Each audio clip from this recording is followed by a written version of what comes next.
Good evening, good evening, good evening, good evening. What's up, what's up, what's up, what's up, what's up? Welcome in, welcome in to the show. Hey, Stevie Bond, your first Alpha Cypher. What's up? Recursion, how you doing? Welcome in. Mighty Croc on server 8, Captain Q on 57, Rotifer on 17, Iron Chef on 14. What's going on, everybody? How y'all doing? How you doing? How you doing? Thank you guys for being here. What's up? What's up? Talking Trek server sound off here on the stage of Talking Trek Live, Star Trek Fleet Command's official podcast. My name is UltimatDJz. Good evening. Welcoming Shinzola on 153, Spectre on 11, David on 136, Don Zeno also on 136. Now, what's up? Wolfwood on 49. Eddie on 14. What's up? Stagic on server 40. Jace is the man on 188. Thank you for being here. Bear Butt on 24. Frustrated Borg on 188. Ice Wolf on 24. Jux on 187. Indominus on 53. Robin Likes Harley's on 146. Zandy's on server 12. Dr. Juby on server 61. Itchy Goober on server 63. Hunter on 28. What's going on? Tarpy on 70. Papa Smurf on 61. Sotak on 28. Thumbelina on 24. Peace or Assimilation on 57. Wolf on 43. Hoggy Style on 56. You guys are great bringing it with the names tonight. Double Sharp on 22. Chief on 12. Alpha Cypher on 21. DC Two Toes on server 31. Counselor Hef on 20. Raj on server 9. Marias on 195. Benny Hills Ghost on 42. Cutie Grim on 20 and 30. It's Jess Insanity on server 74. Balabom on 17. Cosmo on 29. What's up, Falcon Paul on server 53. Twist on 138. Aardvark 153. Spike on 41. Kalad on 74. J. Carlo on server 16. Dragon Scales on server 21. Dark Helmet on server 70. Terminus on server 14. Occam's Razor on 45. Animal Hunky on server 61. Odysseus on 11. Bubba Joe, what a healthy list of names that we've got here inside the live studio audience tonight. Good evening to you. My name is UltimatDJz. This is Talking Trek Live, Star Trek Fleet Command's official podcast, with another 151 additional messages in the Talking Trek server sound off, and somehow, Bubba Joe, still 290 people in our live studio audience. Oliver DJ's hanging out. Plus one Oliver hanging out in the back eating Rice Krispie treats for dinner. I am a great papa. Winning. That's right. Hey, you got one to share. Look, he also brought out Fig Newtons. We also have Fig Newtons for dessert. That's right. He's hanging out here. I think you have that in the reverse order. Fig Newtons are a little bit healthier than Rice Krispie treats. That should be the main dish. That should be the main course. And Rice Krispie treats are the dessert. Daggone it. I almost had it, Bubba Joe. Almost had it. We are winning. That's right. Good evening, everybody. Appreciate you guys all being here. Welcome into the show. Thank you guys so much, very much for being tuned into the show, whether it's live here in Discord, listening on playback in iTunes, Spotify, Pandora, Podbean, Amazon, YouTube, Google, all the rest of them, iHeartRadio, Alexa or Amazon or whatever the thingy is, and then also hanging out on YouTube, on Twitch for our simulcast. Appreciate all you guys. You guys are the best. Wolfwood wants to know where all my Oreos are. He ate them. He ate them all of them. That guy. It was Oliver. That could be slander. It was Oliver. He did it. Good evening, Silverhawk. Appreciate it. Tabby Moses says, glad you're back for Wednesday. The schedule still at work is still a little bit crazy, but we are back here this evening, and we're going to jump right into it because Bubba Joe's going to be going to bed here in about 14 minutes. But I do appreciate you guys all being here. 13 and counting. Sorry about that. Ladies and gentlemen, we are going to take our first break over here on Twitch.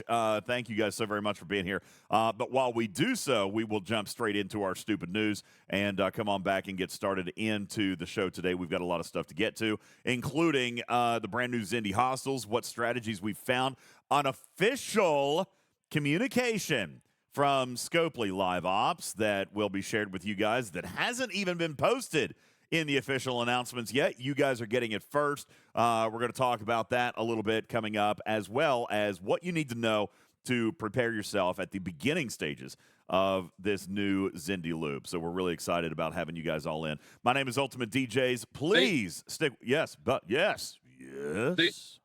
will get it first on the assumption that you don't take too long with the stupid news. I don't get it. They'll get it anyway, even if I take too long on the stupid news, right? But they may not get it first. Why did he already post it? That turd. He told me he what a turd. I don't know if he's supposed to anything. I'm in a car. I'm not looking at anything. I'm just saying you can talk a lot.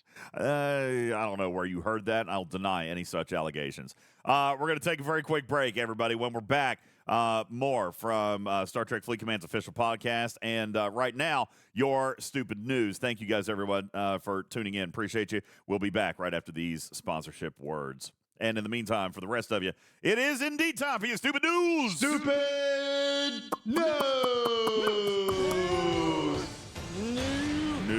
News. Scream it out. Say news. It's time for the news. It is indeed time for the news. Oh, wait, Bubba. Wait a second. If you are in the car, who's going to read your news? I sent you news. By the time you get to me, I should be able to read. All right, we'll see how that goes. Challenge accepted. Harvard is in the news. Lots of crazy stuff going around with Harvard University.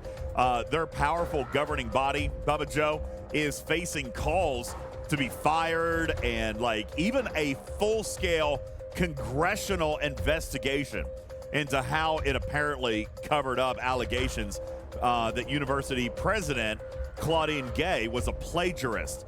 They are defending themselves in an opening statement that began with 7 years ago. That's how they began. That seems totally original. That's completely original. They could not have possibly taken that from anyone. Yeah, obviously they are preparing their own remarks. Southwest Florida Management District shared video this past week. What? Oh my gosh, Oliver's here. Yes. I have news. Oh God. What is your news? Did you know the Ravens started in 1986? The Baltimore Ravens? Yes. Started in 1986. Yes. You're not even on camera here. Did you know that, Bubba Joe? The Baltimore Ravens started in 1986. That's news. I don't think that's correct. It is. I read a book about the Ravens. He read a book. Maybe that might be true. Because they were the Baltimore Ravens, but weren't they somewhere else Ravens before? Maybe? I don't know. The Baltimore Ravens started as the Cleveland Browns. Indianapolis. I don't know. All right, thanks for your tidbit. Okay. The Southwest Florida Water Management District, Bubba Joe, shared video this past week from a gathering of hundreds of manatees at Three Sister Springs in Crystal River. Anybody see pictures of this? It was actually pretty impressive. Drone video. I know. Drone video shows the manatees that were gathered in the springs while seeking refuge from chilly temperatures in waters elsewhere. It's a good thing because when they freeze, sad onlookers often yell out, "Oh, the humanity!" Okay. They don't want him to freeze. Oh, the humanity. That joke would have been better. That joke would have been better if you could have wrapped in a part of Hugh about the manatees. Huh? All right. If you'd have wrapped in a joke about the Star Trek character Hugh and manatees, that would have been funny. I don't feel like that would have been any funnier than what I actually did. But, you know, I'll take it under advisement. Thank you. A washed-up creature of the... Oh, excuse me. A washed-up creature of the deep has been identified by local... Oh, wait, what? Has been identified by local nature enthusiasts after it was described as looking like something out of Alien.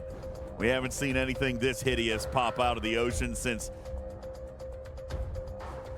Bubba, did you hack my news? We haven't seen anything this hideous pop out of the ocean since DJ's last beach vacation. What can I say? I'm talented. There's only like three people. There's only like three people that have access to my news. Someone let Ripper know that the check is in the mail. Yeah. There's only three people that have access to this file. Alaska Airlines was forced to cancel 20% of its flights on Monday, which is what Spirit Airlines refers to as a good day.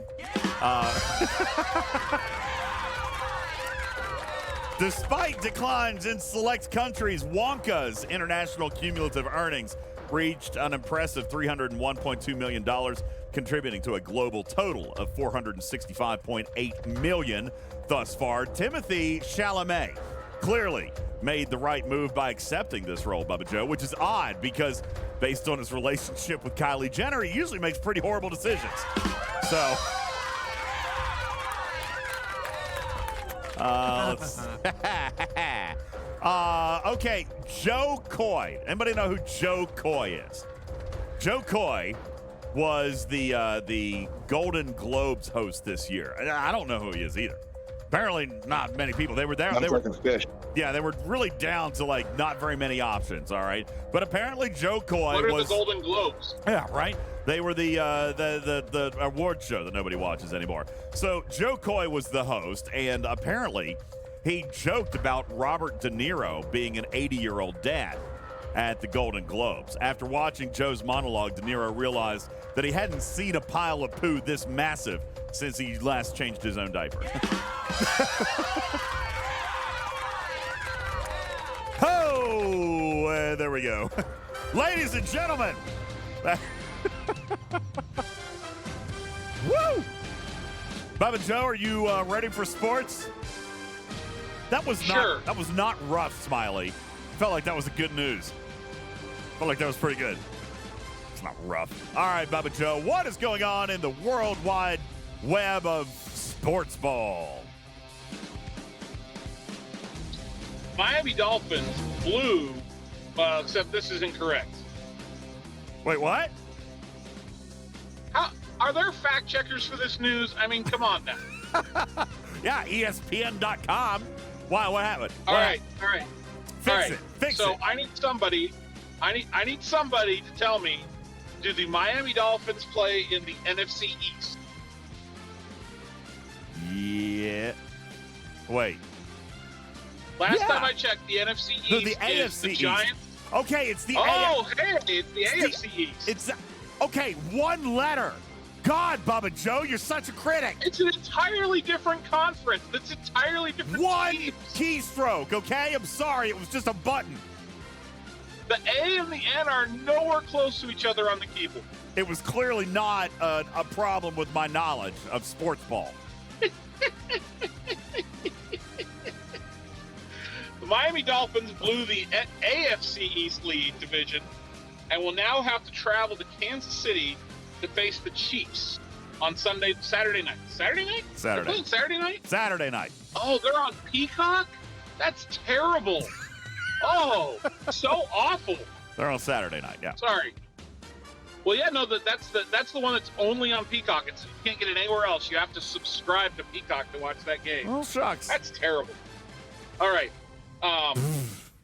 The Florida football team choked so hard that they might also have played in Jacksonville.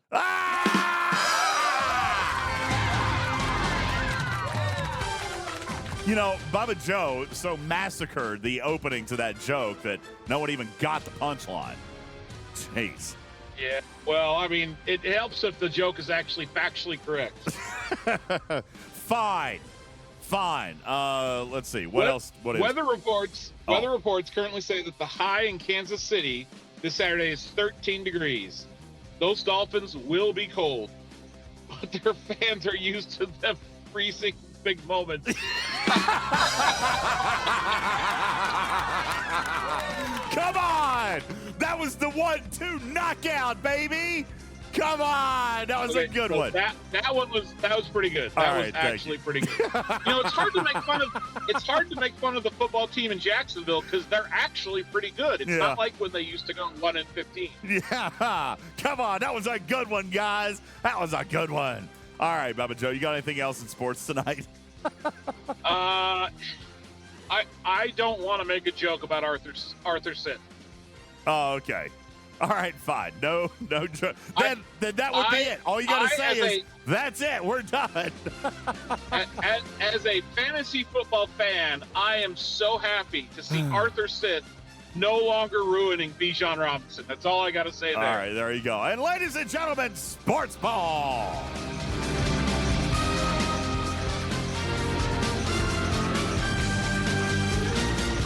All right. Good evening, everybody. Welcome in. That was your news. Peter Swanson, you only have to deal with it for a few more weeks. The Super Bowl's coming. It's almost over, okay? It's almost done. Good evening, everybody. Appreciate you guys all being here. My name is UltimatDJz. Then we could start talking about the draft. We got Combine. We got the draft. Uh-huh. Yeah. The NFL season is never over. NFL season is never over. All right, Keenzer says, yo, DJ, tell me everything is going to be okay with the Xindi loop. I can actually tell you everything is going to be okay with the Xindi loop. It just depends on what your definition of okay is and what that time frame is. I do have communication from Scopely Live Ops that I'll share with you here in just a short period of time. But Bubba Joe, obviously the launch of Enterprise.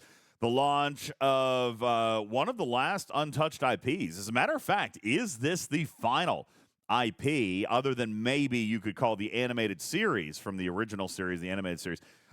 This might be the last IP that hasn't actually made it into the game. It has been a long road, but some fans out there kept their faith of the heart. And now the Jonathan Archer era has been introduced into the game. We see Commander Trip Tucker. We see Commander T'Pol in the game. Sub-Commander T'Pol has been in the game, introduced in the game. So that stands to reason then, Bubba Joe, that we've got at least a couple of months with this arc. I'm sorry. Yes.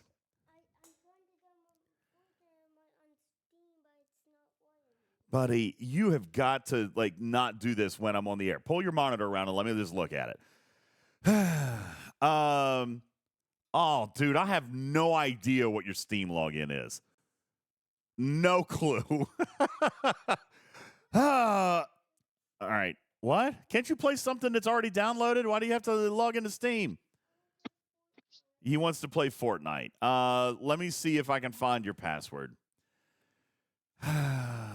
1, 2, 3, 4, 5. He asked me, so he actually watched me on my phone earlier today because my Face ID wasn't working, and I typed in my PIN. He was like, "That is your PIN? 1, 2, 3, 4? No, sure isn't." Okay, we don't need to actually read my PIN out. Seriously, don't read my PIN out loud. That what? No, that's not what I said, Dad. I said it was this. Anyway. All right, here. You need to type in, oh my gosh, I don't know what your Steam login is, dude. Oh, here it is. It's Talking Trek STFC. Sound it out. How do you spell talking, Dad? All right, anyway, listen. I'm going to interrupt just a minute. Obviously, your PIN is 1, 2, 3, 4, 5 because that would be your birth date. Talking Trek, TREK, and then STFC. Oh my God, I didn't write down the password. EK. I feel like so many people are going to try to log into my Steam account right now. STFC. STFC.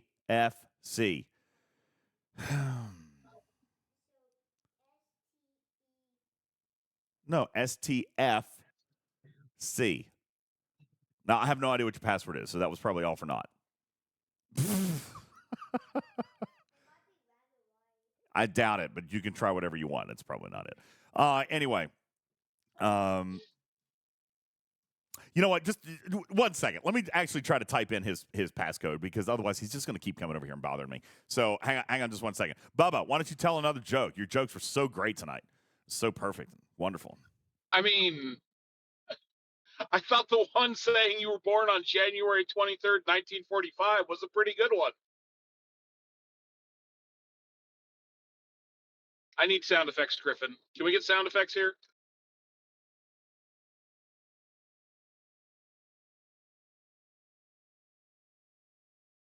Wish I could see the chat. Back on the road again. Is the Xindi loop going to be fine? It's already fine. I don't know what you guys are talking about. I don't understand. Like, you guys are all complaining about 0 damage criticals. My criticals seem to be working just fine.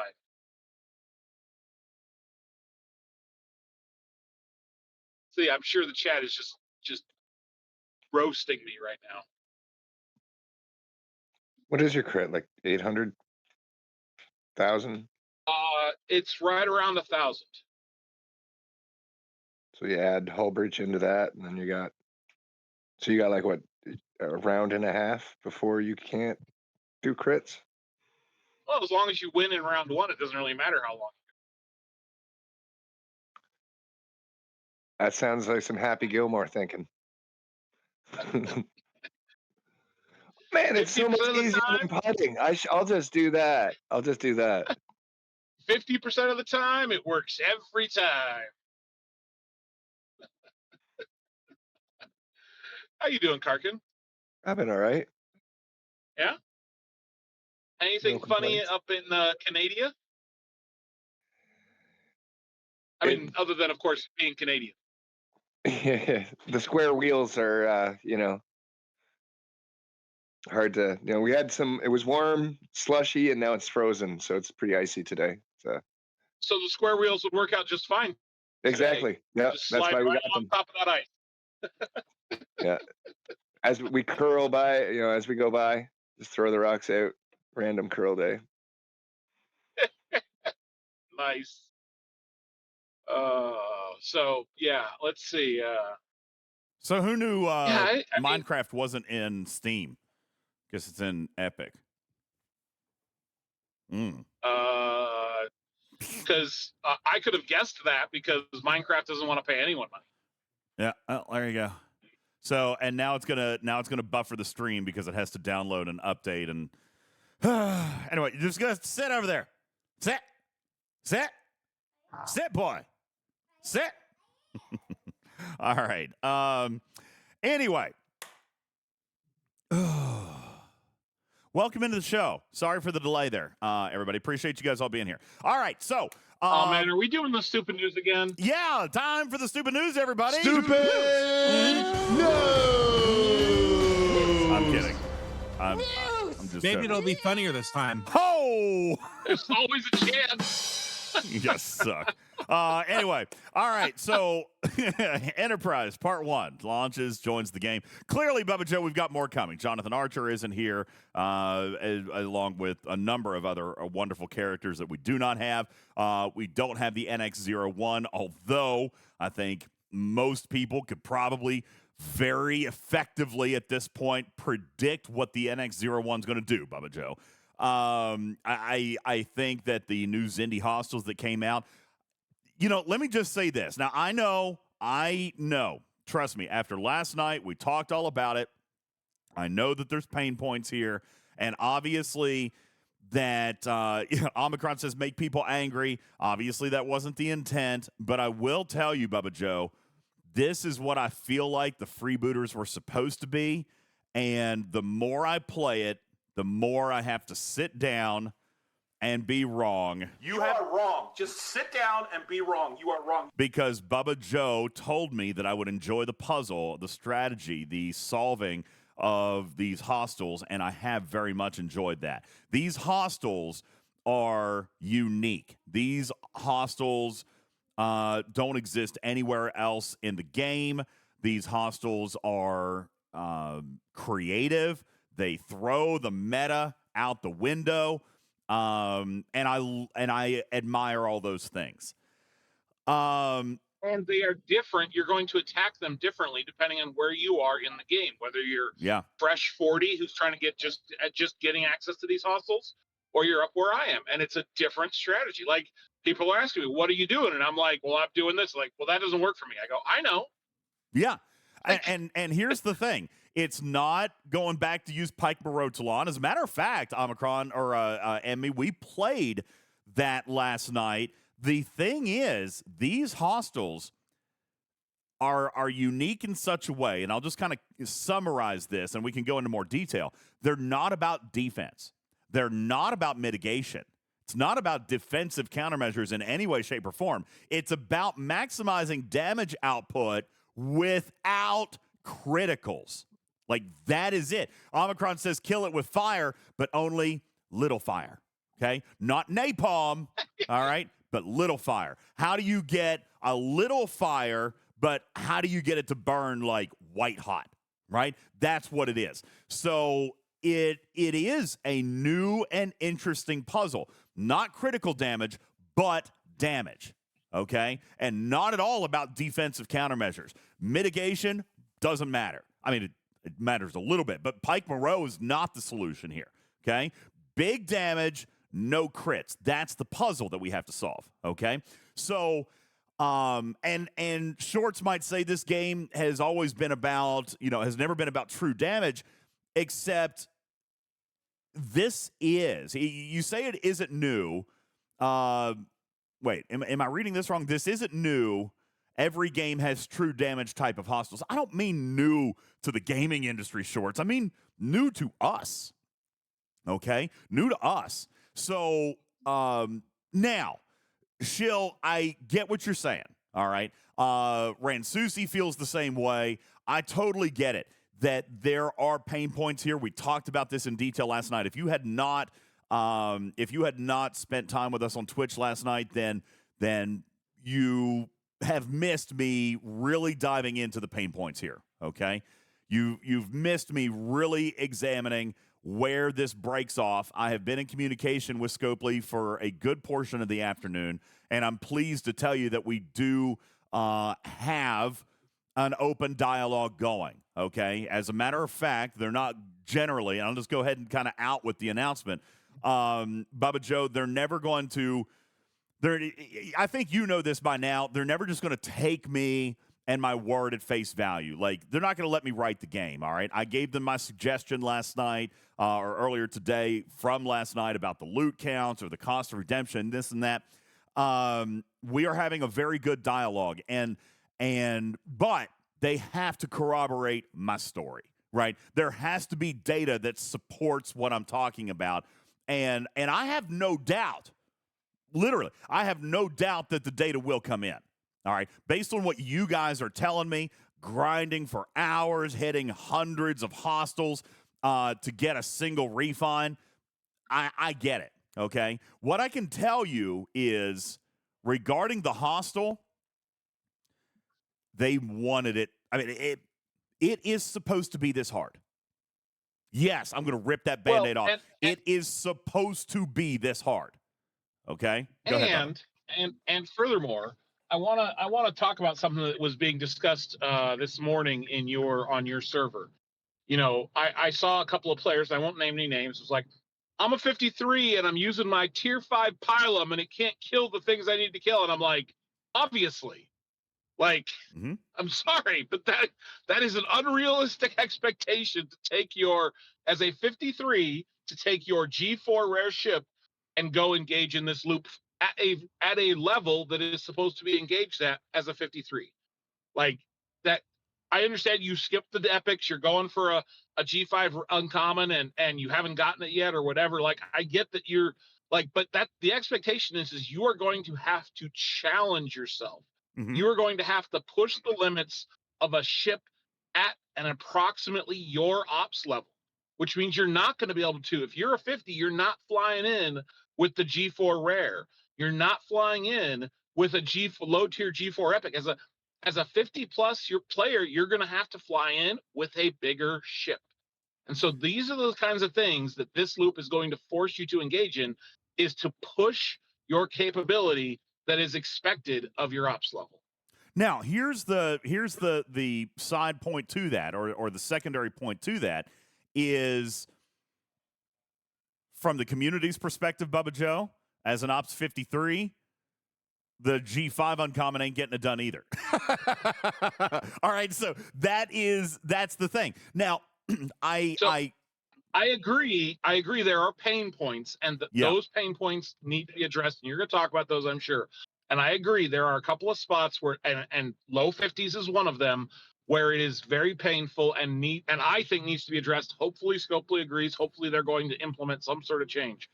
But but when it is fixed, it's still not going to be your G4 or G4 rare ship with the little bit of a loot bonus that's going to be driving your success. You're going to have to fly your G5 ship. I love the fact that people are memeing me already, Bubba Joe. Like, literally, how do you guys come into the live studio audience, like, loaded up on a website with my image, ready just to punch in something I say? This literally was a meme made in 25 seconds, Bubba Joe. Says nobody ever. It's supposed to be that hard, except for me. All right, so here's the deal. That's very good. Good job. It's pretty impressive, okay? I'm just going to say, well done, all right? But here's the thing. These hostels, and I had a discussion today with a couple of different people. Bubba, tell me if this doesn't actually maybe make a little bit of sense to you. I believe these hostels are exactly what freebooters were supposed to be, okay? These hostels... I think that makes absolute sense. Yeah, these hostels are exactly what freebooters were supposed to be, and Scopely missed the mark. Now, they were so wanting to make sure that they got this one right that they might have even overshot it ever so slightly, okay? But I actually am not sure that they did. Here's my interpretation of kind of some of the stuff we were talking about today, and I'd like to share that with you guys a little bit. Omicron, go with me, okay? You're right, but I'm talking about the hostels first. Then we're going to get into the refinery because I think you're exactly right, and that's what we talked about today, and what I hope to be good news for you guys in the coming days. But the hostels themselves, as you guys say, Bosman says it's not an issue with the tough hostels. It's the bad loot. It's the bad refinery. It's this and that, and I get it. These hostels. This is what freebooters were probably supposed to be, and I'm glad to actually see this. A lot of people are in chat talking about the fact that it's not the difficulty of the hostel. I'm actually really glad that you guys are on that page with me because I'm happy to actually have a challenging target. I'm happy to have something that is different than the meta. I'm happy to have something that says, oh, don't put Hugh under deck. And just in case you didn't watch the content last night, do not put Hugh under deck, okay? That is not the place for this. We've talked in the past. They're getting just a little bit better with some of this crewjitsu, Bubba. Where, for example, when Janeway came out, we said don't put Hugh below deck if Janeway's got full synergy, right? We're starting to see some of this come about, and these hostels were not made for Hugh, okay? Just not. So the hostel themselves... I can't run Hugh? Most of us can't, Bubba Joe. Most of us can't. A lot of big players probably can, okay? But a lot of us should not be running Hugh. Jonathan Ingram says, stop saying no Hugh. Each person should check their critical damage versus regular first. Jonathan, I'm here to tell you. That is 100% correct. I don't disagree, but I'm here to tell you that nobody outside of G6 has more than 1,000% crit damage. Okay, we just don't. Okay, I'm 56. I consider myself very well developed. I consider myself very well researched. But Jonathan, how many times do you get me to 0 crits? You do it consistently with Kira's. Okay, so a lot of us are not going to be there. Okay, now. And granted, Pirate Yar says crit damage still matters if you have enough to use crits in round 1, and that's fine. I get it, but the idea with these hostels is to get as much loot as you can, meaning punching up a little bit, meaning using that favor to delay the go-home cannon and trying to get in to it just like any other type of hostile. It's about balancing your repair costs with punching up and getting loot with punching up and time spent. Okay? So Captain Bull says he's not G6 and he's still using Hue. All right. Then that's fine. I will rescind actually, I'm not. All right. You can try it if you want. As Bubba Joe always says, try it if you want. Okay. See how it works for you. Hue is not having enough impact for me because I'm trying to punch up. Okay. If I were going to punch down and hit 51s for hours on end, or if I was going to hit a smaller hostile, whatever your punch down hostile would be, that's fine. But you guys know that's not me. I don't like doing that. I don't like hitting Borg probes for hours on end. I would rather hit up, get bigger amounts of loot, and only spend 5 or 10 minutes doing it, even if I die a little bit more. That's always been a trade-off in this game that I accept in my own play style. All right? So what I'd like to say, interject here, DJ, is that you're going to offer what has worked very well for you, and you've probably shared, and some other people have said, this works well for us. But what we have said for the last probably 5 or 6 months, yes, mostly related to PvP, but a little bit related to PvE and other things that are going on in the game, and said, your mileage may vary. For sure. You have a unique set of forbidden technology, a unique set of artifacts, a unique set of research, a unique set of ships. And the game is now evolving that you have to figure out what your capabilities are to figure out how you can best attack this loop. You can listen to DJ and his system may work for you, but it may not be the best system for you, or it might be the best system for you, or it might not work for you at all. All of this is just leading to the point that everything that is building up in this game, all these things that nobody has maxed outside of maybe a handful, and I do only mean a handful, because even players like myself and Jonathan Ingram don't have everything maxed in the game.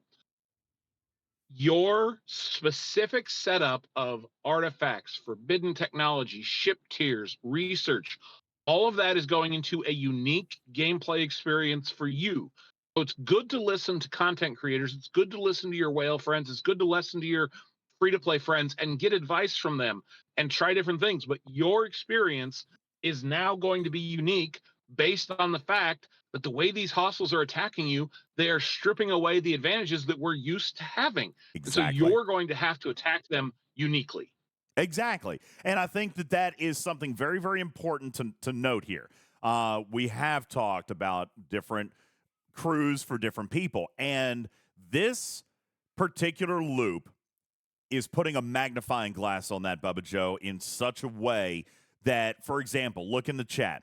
Now, I want to point out that, for example, SF from Server 31 says 5 or 10 minutes. Right. Shill says, no way you can do it in 10 minutes. Now, here's the thing, guys. For a lot of you, you are 1,000% correct. I would imagine that Ransusi cannot do even a single chest in 5 minutes. Ransusi, am I right or am I right? All right. He was very upset. He was very critical in here yesterday. Man, it's taken me hours. Ransusi says 170 hostiles he had to hit for what? A single pull, or was that a double? Okay. Now, Benny Hill, Ransusi says 40,000, single pull. Now, Benny Hill, same thing. In 10 minutes with $600 in packs? Nope, I haven't bought any yet. I wasn't going to. But I also want to point out why your mileage may vary. Take a look at your screen, or please take a look at what is in the graphics room, some of the stuff that we talked about here last night. And if you take a look inside the graphics room, you're going to see exactly what I want to talk about right here. As a matter of fact, I'll put an updated version because we now have the chart complete. I say we, I mean Blue Mandalorian and Jules Verne, who are just absolutely brilliant mad scientists, okay? Now, I'm going to start at the higher end here, guys, and then I'm going to work my way down because we did intensive testing last night. Blue Mandalorian was with me the entire way, and actually, if he's in the audience, I'd like to invite him up to the stage so we can talk a little bit about some of the stuff that we did find, because there is a clear gap. There is a clear gap here, okay? And I'm going to explain to you where that gap is, what is causing the divide, and why not everybody is actually feeling this pain. Because, Shill, you said no way that I could do it in 10 minutes. You're right. It didn't take 10 minutes. It actually took me 5. All right. Bubba Joe, how long did it take you last night? You said in the time that we were chatting about it, it was probably 5-7 minutes. How much loot did you earn? Enough for a double refine. Ladies and gentlemen, 1.2 million. 1.2 million. Okay. Jonathan Ingram has already amassed 11.7 million Xindi scrap. K9 Tooth has already amassed 20 million Xindi scrap. Why? Why has that happened? No, Herps, yeah, you say you're talking about the 1%. No. And again, let me talk about the gaps, okay? Let me talk about the gaps because you know what? I'm an Ops 56. Granted, still a decently developed account, okay? I sure am.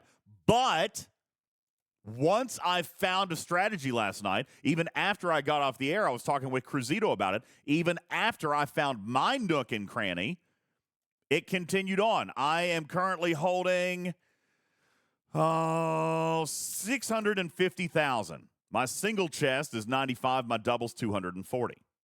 Okay? So here's what we found. Why are some people, like Ransusi, why did they have to hit 170 hostiles?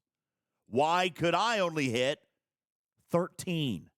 And by the way, that is 100% accurate. I hit 13 hostiles for me to be able to do a single pull. So where's the problem here, Bubba?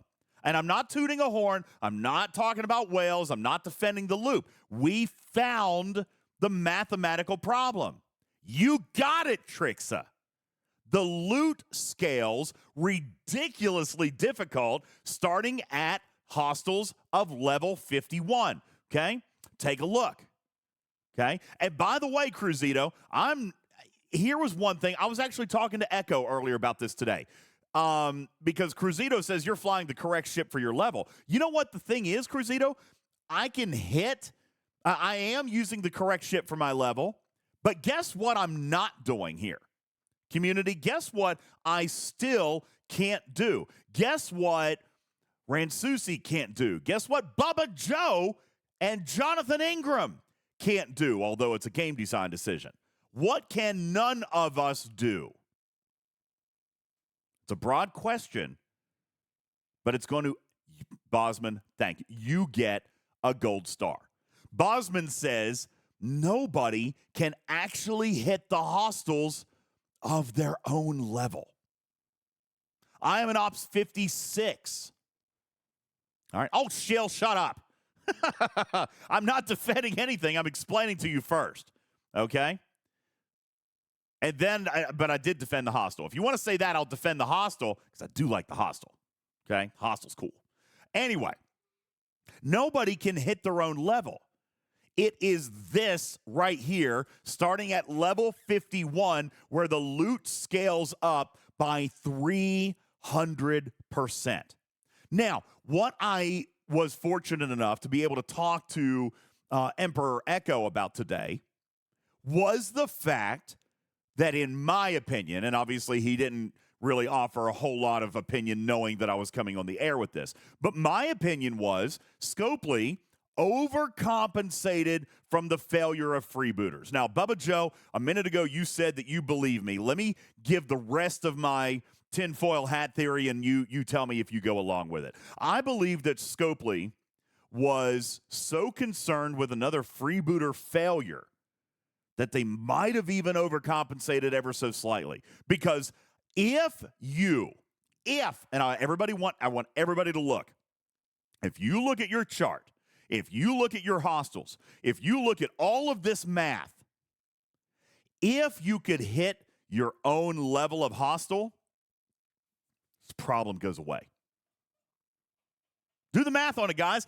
Everybody, every single one of you, if you could hit your own level of hostile, 10 to 12 hostiles, that's it. That's all you're going to need. And by the way, you don't look at the raw loot because you do have, well, and again, Shill, I'm talking about Freebooter was the best part of the year. I'm talking about the mechanical failure. There was a failure. Bubba Joe will remember. They said these things were going to come out and be hard. You guys remember? They said they were going to beat your tail. They said freebooters were going to bust your baby butts. See how I snuck that in there today? You ain't getting me to cut that one, peeps. Shush. All right. The freebooters were supposed to be difficult. The fact that we only have to kill 7 a day means that it was supposed to kick our tail. Okay? So when we're looking at this, if you take a look with the loot bonuses that you've got, don't look at the raw loot, but last night we figured Blue, what was it? Oh, welcome to the stage. Ladies and gentlemen, Blue Mandalorian is here. Let me hit his little button. Ladies and gentlemen, the man of the hour, Blue Mandalorian is here. How about a round? Yes, Blue!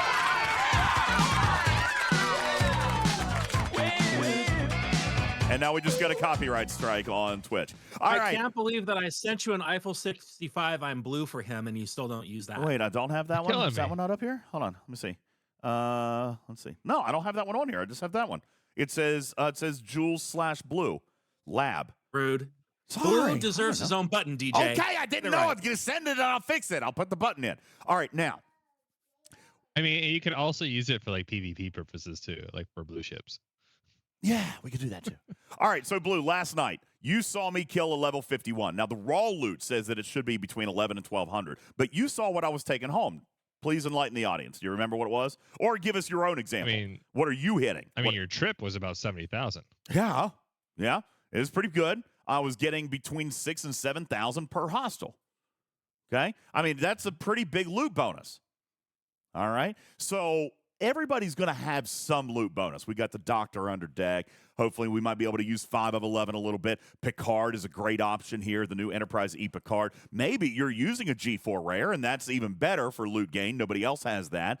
But nonetheless, you are getting a little bit of loot bonus. All right? Go out and, well, you guys are so jumping ahead. Bosman, settle down. Settle down. You're right. He says, tell us how we get closer to our level. I'm 52 with a pylum and struggling with the 40 to 42s. Okay, you shouldn't be. Not with the 40 to 42s. You should probably be grinding pretty easily around the 44s. But the problem with that, Blue, as we discovered last night, you and I, is that and Griffin, even the 44s are paying too little loot to support the ops requirements of a 52. Griffin, you're an ops 50. You did this last night. That's right. Can you kill a level 51? I cannot. Not a chance. You didn't even come close. Could you kill a 50? No. I cannot. What about a 48? If I fully synergize myself with my, all the tricks and I blink 3 times, I killed 1. 1. Very expensive trip. What about the 46s? I was getting 4 to 5. Oh, okay. I thought you told me 3 last night, but okay, so 4. Oh, no, you're right. No, you're right. It was 3. It was 3 per hole on the 46s. I'm stuck in 42s. I resigned to 42s right now.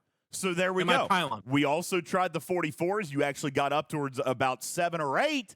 But look what happened. Look at the chart, everybody. What happened between the 44s and the 46s? The loot dropped by 50%.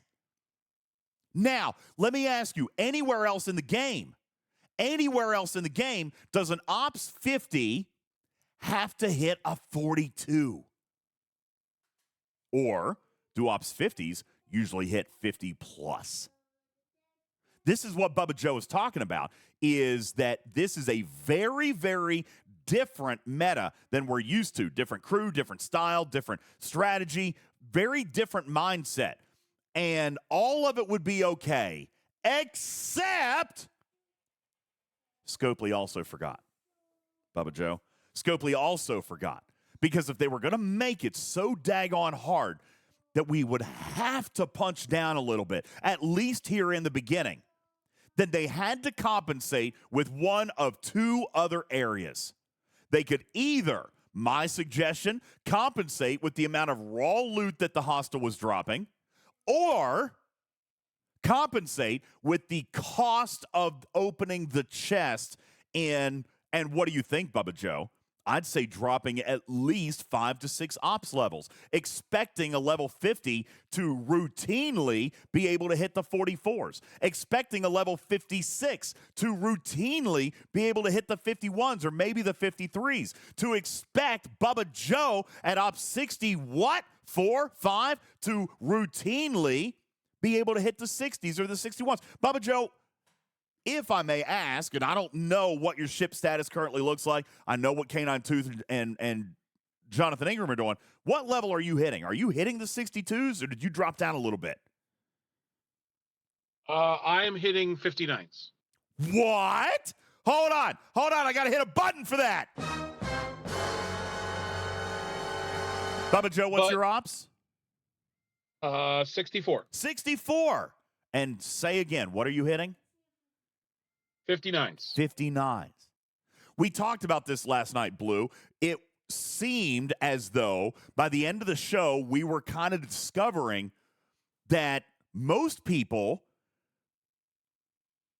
were falling into the preconceived notion, the preconceived trap that we've got to be hitting our level, which is why it was frustrating people to no end. Or one of the reasons. It was frustrating people to no end. But we've got to break ourselves of that pattern and actually punch down a little bit. All right. Now, there's still a problem. This is not the solution. All right. But as far as our health, our hulls, our repairs, we have got to reset our expectation and drop down just a little bit.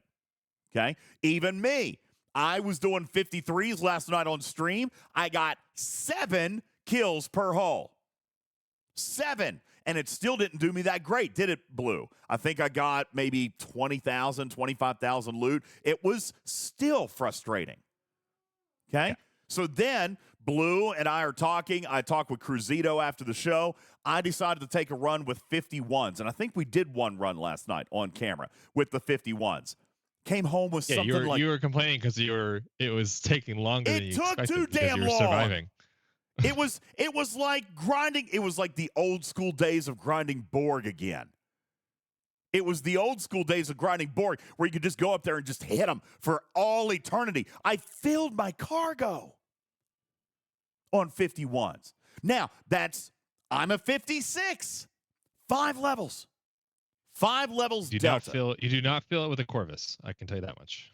5 level. Oh, sure. Yeah, no, because the Corvus is not a 56 ship. The Corvus is a 52 ship. So what should we be probably hitting right now?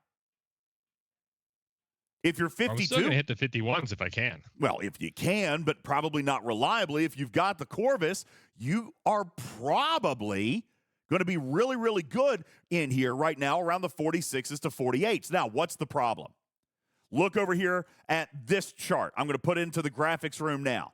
Okay, I'm going to put this into the graphics room now, and that way you can see it side by side with the loot drops. Again, this is the failure.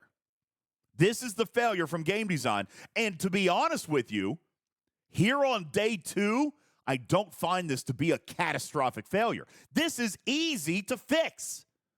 This is super freaking easy to fix. And I've already given them my suggestion. We had great conversations about it today. They want to look at data and do some math. And because, again, it comes down to, trusting their people versus trusting me. They're probably going to double check me, Bubba Joe. And that's fine. I'm fine with them double checking me. But here, it's obvious.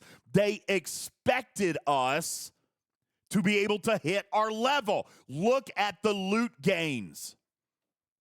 Look each place side by side. Look where the raw loot jumps, at what level of hostile, and then look at the ops brackets and the cost of redemptions.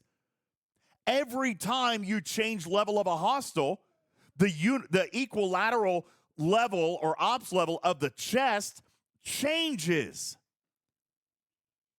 They designed these hostiles, these levels of hostiles, to be able to be hit by an equal ops level individual. what we have found is that is not possible.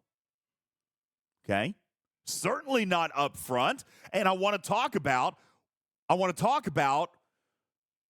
how we're going to get there, because I've seen this question, Bubba Joe. Well, once we get all the favors, once we get all the research, once we get all the stuff, will we be able to hit our own level? Well, let's take this out for a moment. Let's remove my hypothesis of the NX-01 coming in, okay? Because that's my guess.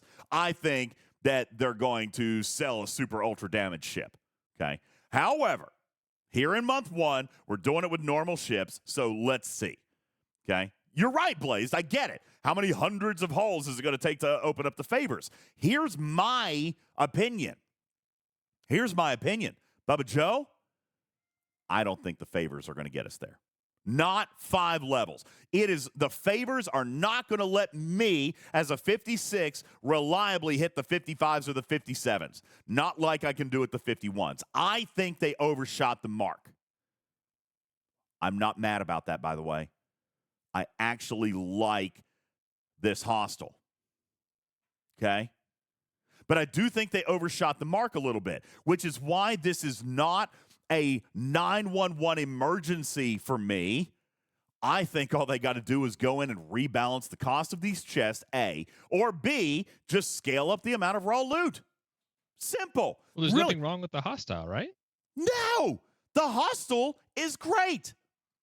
All they have to do is adjust the amount of raw loot that the hostile is dropping, or, Blue, decrease the cost of the chest by approximately 4 to 5 ops levels. And in other words, taking an ops 50 who needs to open 14,000 and making that the requirement for ops 55. Now, I want to also point out why. You could also add a daily that rewards more raw. Sure. To make up the difference. Absolutely, you could do that. For example, an Ops 47 who needs 5.5 thousand, that should actually be 2.5 thousand. Now, let me ask you guys, take a look at this chest. Ransusi, Shorts, anybody out there, okay? Anybody out there, take your Ops level, take a look at your cost, drop it by 5 Ops levels, and tell me if this suddenly becomes very manageable. All right. There's no question it does. And to your point, and agreeing with your premise, including how great the hostiles are, DJs, if we look at what's in the graphics room of that raw loot table, and we see what happened from 59, 57, 55, all the way to 51, it seems like that's one group. Then something dramatically changed in their formula for 50, 48, 46, 44, and 42, to the point where I literally questioned, was there just a simple setup issue when they were figuring out the math on everything 40 to 50? Because if their same formula copied down from 53 to 51 into 50, 48, and 46, thus raising the amount of raw loot per hostile, that then and there solves the problem. Well, so it's that like was the math jumps right off the page looking at it. Yeah. What is there for them to even go test? It's right there. Well, it's also like yeah, I know, like but- with the cube, when they got to the G5 gradient, like that 51, the math it's just crazy things. Like they just couldn't figure out how to do that smoothly. I agree. There's you're right, Griffin. It jumps right off the page. The error here is so ridiculously obvious to me, which is why I'm not super panicky.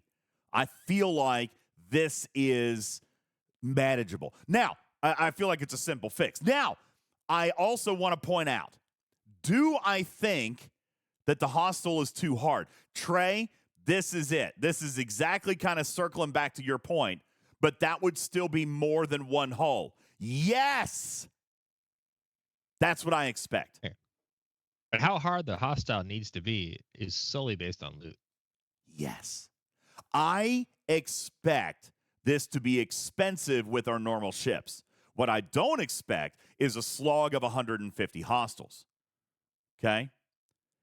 That is Yeah, where if it's- the time problem is. The hostile is not too difficult because, Spock Monkey, to answer your question, if it becomes manageable, why sell the NX-01 if that is indeed their plan? The plan for the NX-01 is going to be cost control because, yes, I do here at the beginning at stage 1 on day 2, I do expect a single refine to cost you 2 or 3 hulls. Yes, that's expensive, but it shouldn't be 150 hostiles. Okay? It should be like what you and I did last night, Blue. It should be 7 hostiles, I'm dead. But I got to do that 2 or 3 times. 7 hostiles takes 2 to 3 minutes. But then I'm dead. And I got to repair, and I got to go back. Simpy says I'm supposed to be, or I'm looking at 20 hulls the way it is. I think I think it should be 3, 2 to 3, maybe 4 right now. Because Spock Monkey is right. There does need to be an incentive to buy into the specialty or whatever tools are going to come to make this loop easier. Okay? That's going to come. But it shouldn't be a 5-hour slog. And that's what we saw yesterday.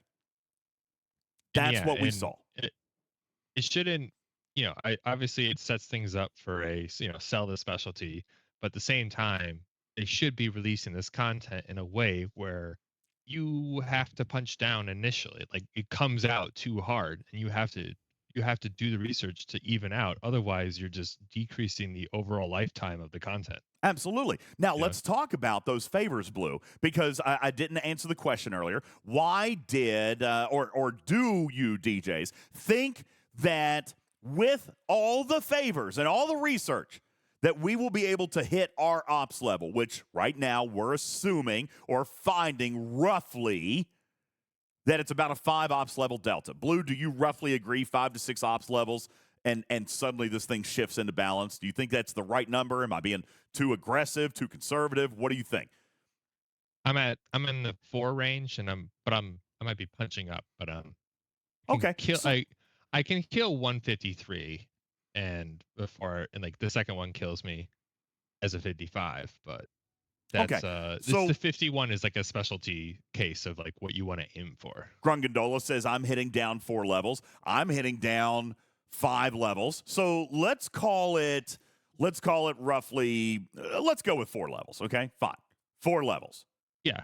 Not 4 to 6, Do you think, Blue, on the surface, and we're going to dive into this on the other side of the break because we're going to have to take a break here in just a second. But, Blue, let me ask you, just on the surface, do you think the favors will allow you to make up 4 levels of hostile? Depends on the level. For the critical floor damage floor, once you can bring Hugh back, then it becomes a different fight. Okay. Bubba Joe, let me ask you, do you think the favors will make a substantial difference in your ability to perform against the Xindi hostiles? I think it depends on when you're dying. Okay. Karkin. So if you're dying on the big gun, if you were dying on the go home cannon, then some of the favors may extend the ability for you to defeat these hostiles. Because let's not kid ourselves. I mean, they're not massive in the way that traditional hostiles are massive. They've been scaled down in terms of their hull and shields as compared to hostiles of a similar level. So, you don't need to hit them with 400% critical damage, but you do need to hit them hard. So I think that if you're dying from the go home gun, then extending the life of the battle will matter. But if you're dying from the regular damage guns, then there aren't a lot of traits that are going to help you. I don't disagree. Let me answer this question very quickly in the chat because I don't want to forget it after the break. If you got 5 out of 5 crit floor damage, Hugh wouldn't matter either way, right? Ask the question. Yes, it would. Because once you get that crit floor to 100%, then you can actually bring back hull breach and still bring back higher than normal shots. You got to get that floor to 100%. But now here, let me ask this next question. That? Huh? Yes. Yeah, oh You yes, tested that? we were able to prove that last Hull night. breach Yes, supersedes the crit floor. Hull breach without comes hull after. breach, it came out just under. Yeah, that's right. So roughly level 4 of that would be roughly the same. It was actually still slightly less, but not much less. But yeah, maxing it out will allow you to bring hull breach and Hue back and still receive a benefit. Now, so answering that question, now I know Jonathan Ingram's going to maybe disagree, all right? But again, for most of us, Hue is going to be a factor once we get our crit floor up a little bit, all right?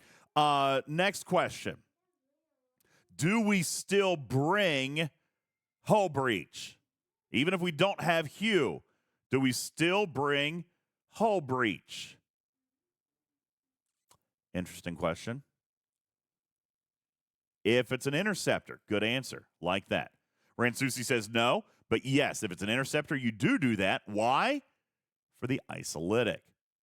Okay? No, Herps, it doesn't depend on your crit damage. Well, I guess it does technically depend on your crit damage, but most of us don't have in excess of 1,000% crit damage, which means our crits are going to get zeroed out.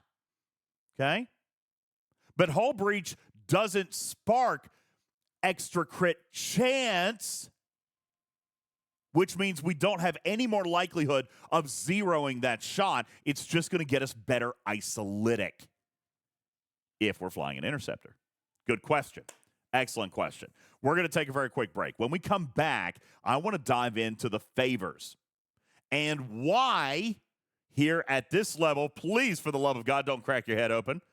Please stand down. He is standing up in a rolly chair right now. How many of you guys got staples or stitches in your head from standing up in a rolly chair? Sit down. Not even kidding. Whoa. Yeah, that's right. Xandy's is like me. Pixelate's me. Me. Sparkplug me. DJ's me. All right, yeah. We all got stitches in our head, boy. Not this time because I told you to sit down. All right. On the other side of the break, Bubba Joe, I'm going to tell you why I actually don't believe the favors are going to make up 4 levels of hostile. At least not the favors we've got now.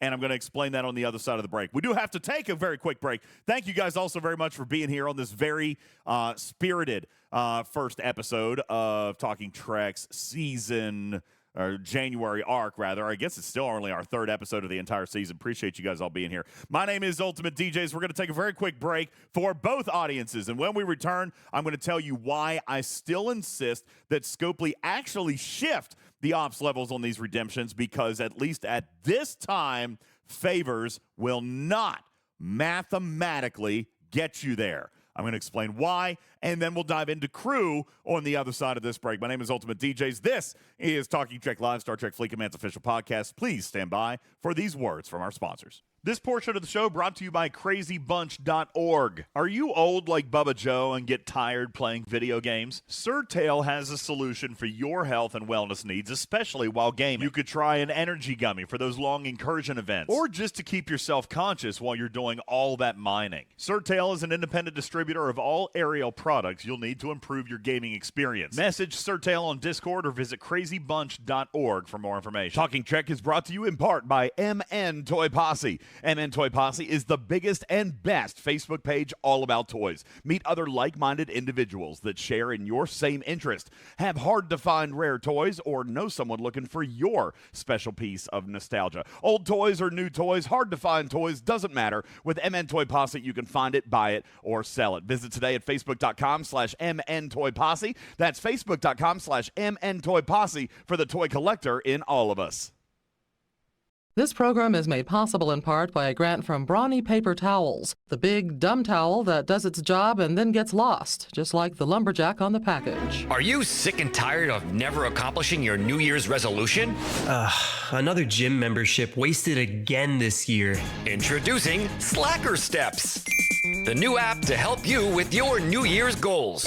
For the year 2024, your resolution should be: simply fill out a lifestyle preference form, and Slacker Steps will give you a task you're sure to achieve this calendar year. Based on your TV habits, we've set your goal at lifting 60 pounds of cookies into your mouth hole. How did they know cookies was my favorite food?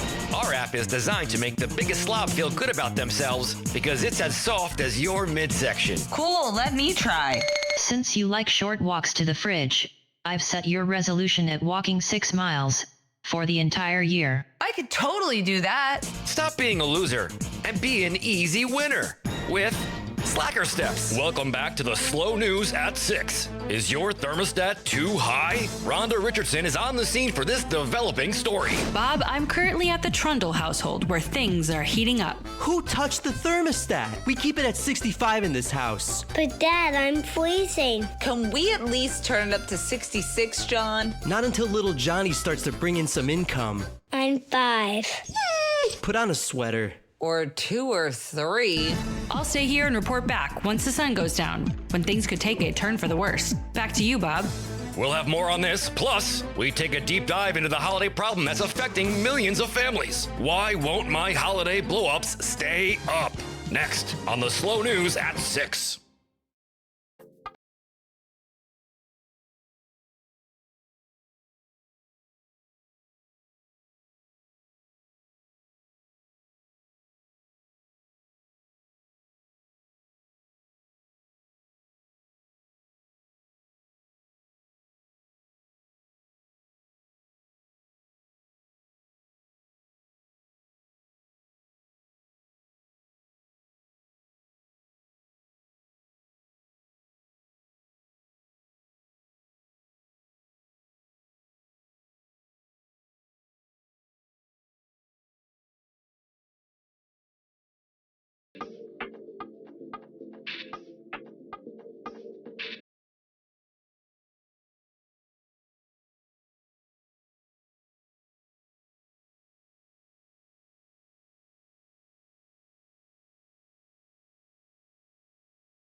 Welcome back, everybody.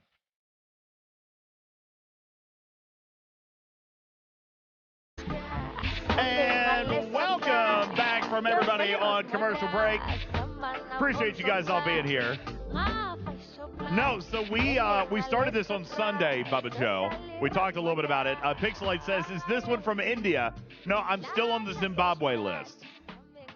I'm still on the Zimbabwe list. Yeah, we'll do the entire show tonight from the Zimbabwe list. But yeah, we're playing top musical tracks from these various countries. We've got some really, really cool stuff to look at here, Bubba Joe. I don't know. I mean, I'm assuming that this has always been here, right? But I just stumbled on this area of my Apple Music and found some really cool stuff. Like yesterday, Bubba Joe, we were listening to the top tunes from let me see if I can actually say this now. Azerbaijan. Azerbaijan. We were listening to the top tunes from Azerbaijan yesterday. Oh yeah, Azerbaijan. So we've got all these crazy playlists from all across the world, and I'm really enjoying some of this. I listened to Saudi Arabia's playlist today, Bubba Joe, at work, and some people were a little bit curious as what I was listening to. I'm like, I'm just I'm expanding my horizons here a little bit. I'm just trying to listen to some classical or some cultural music and things like that. So yeah, no, I'm really liking the playlist that I found on Apple Music. It's kind of cool, Bubba Joe. All right, Bubba Joe, the community is accusing me of clickbaiting people with the announcement from Live Op. Should I go ahead and do that now? I was going to save it for later because it is very much clickbait. I give you the most important, valuable stuff at the end of the show.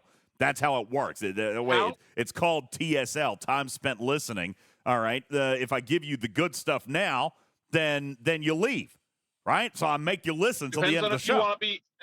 It depends on if you want to be trumped by Echo. That's true. It is a waiting game right now. He's waiting me out. I'm waiting him out. But no, I'll go ahead and share. I did talk at length with Echo today, and listen. Based on what some of you guys are writing in the chat, I guess maybe some of you aren't going to be happy with this. But it is all that we have right now. And again, I kind of point out the fact that I am having positive conversations with them. We have had in detail conversations about the math, about the scaling, about these chests, and about these costs, and I have made my case. And here's the good news, Bubba Joe. Everybody that I have talked to about these, this is what's great. Everybody that I've talked to about this has said, you know what, this makes sense, right? This works. This actually makes sense. But then the next question comes. Is, do we think the favors are going to get us there? Okay. For example, Blue, do you think that these favors are going to allow you to kill 51s? Griffin, do you think these favors are going to let you kill 51s? Bubba Joe, are these favors going to let you just ransack 62s? Well, right? No. And you know why I can say that? Yeah. You know why I can say that, DJ? Why do you say that? Because I have the favors. Because you have the, oh, great. Bubba Joe did, in fact, spend hundreds of dollars on the favors. I decided not to. That's right, Jonathan Ingram. He's already bought them. Does that include the maximum and like heal your whole health back? And he is... I did not get the whole health ones. I questioned their usefulness so far. With a lack of information, I'm not certain how much they're going to help. Sure. Let's talk about these. Okay, let's talk about these. Because last night, Blue, you and I kind of agreed that there was a primary 3. Let's start with the audience. And by the way, I am going to circle back. See what I did there? I'm going to get back to you. See what I did there? I'm going to get back to the conversation with Echo here in just a moment, but I want to explain to you pieces of the conversation that I had with Echo, why some of this stuff matters to them, okay? So not only did we get the ops banding a little bit off, Blue, but they're also thinking that the favors should actually get us pretty close. Well, Bubba Joe is a shining example of why that may not happen. And I am a shining example of most of you who haven't bought a daggone thing yet. I only have level 2 of particle beam delay. I've got us nowhere else. I've done nothing else. But there are 3 favors. There are 3 favors that Blue and I have identified as being the most crucial to this loop. Blue Mandalorian, what are they? Your starter pack. That would be the first one, the particle beam delay. Okay. And then you get your loop boost, the Xindi escalation. Absolutely. Right yep. And number 3. Yeah, just almost right down below it, you have critical damage floor. Critical damage floor. These are the big 3. Your starter pack, as Blue's going to call them. These are the 3 that we want to prioritize the most straight out the gate. Okay. Crit damage floor, loot bonus, and particle beam delay. Now. And in fairness, DJ. Yes. Just full transparency here. My levels are 3, 5, and 4 of those. 3. So that one's maxed. Particle beam is maxed. 3. Loot bonus is maxed. 3, 5. And he's got his crit damage floor at level 4 at 70%. Correct. I will have one note, and that is for the 3rd level of particle beam delay, which costs the uncommon credits. You should analyze in terms of your combat against a hostile.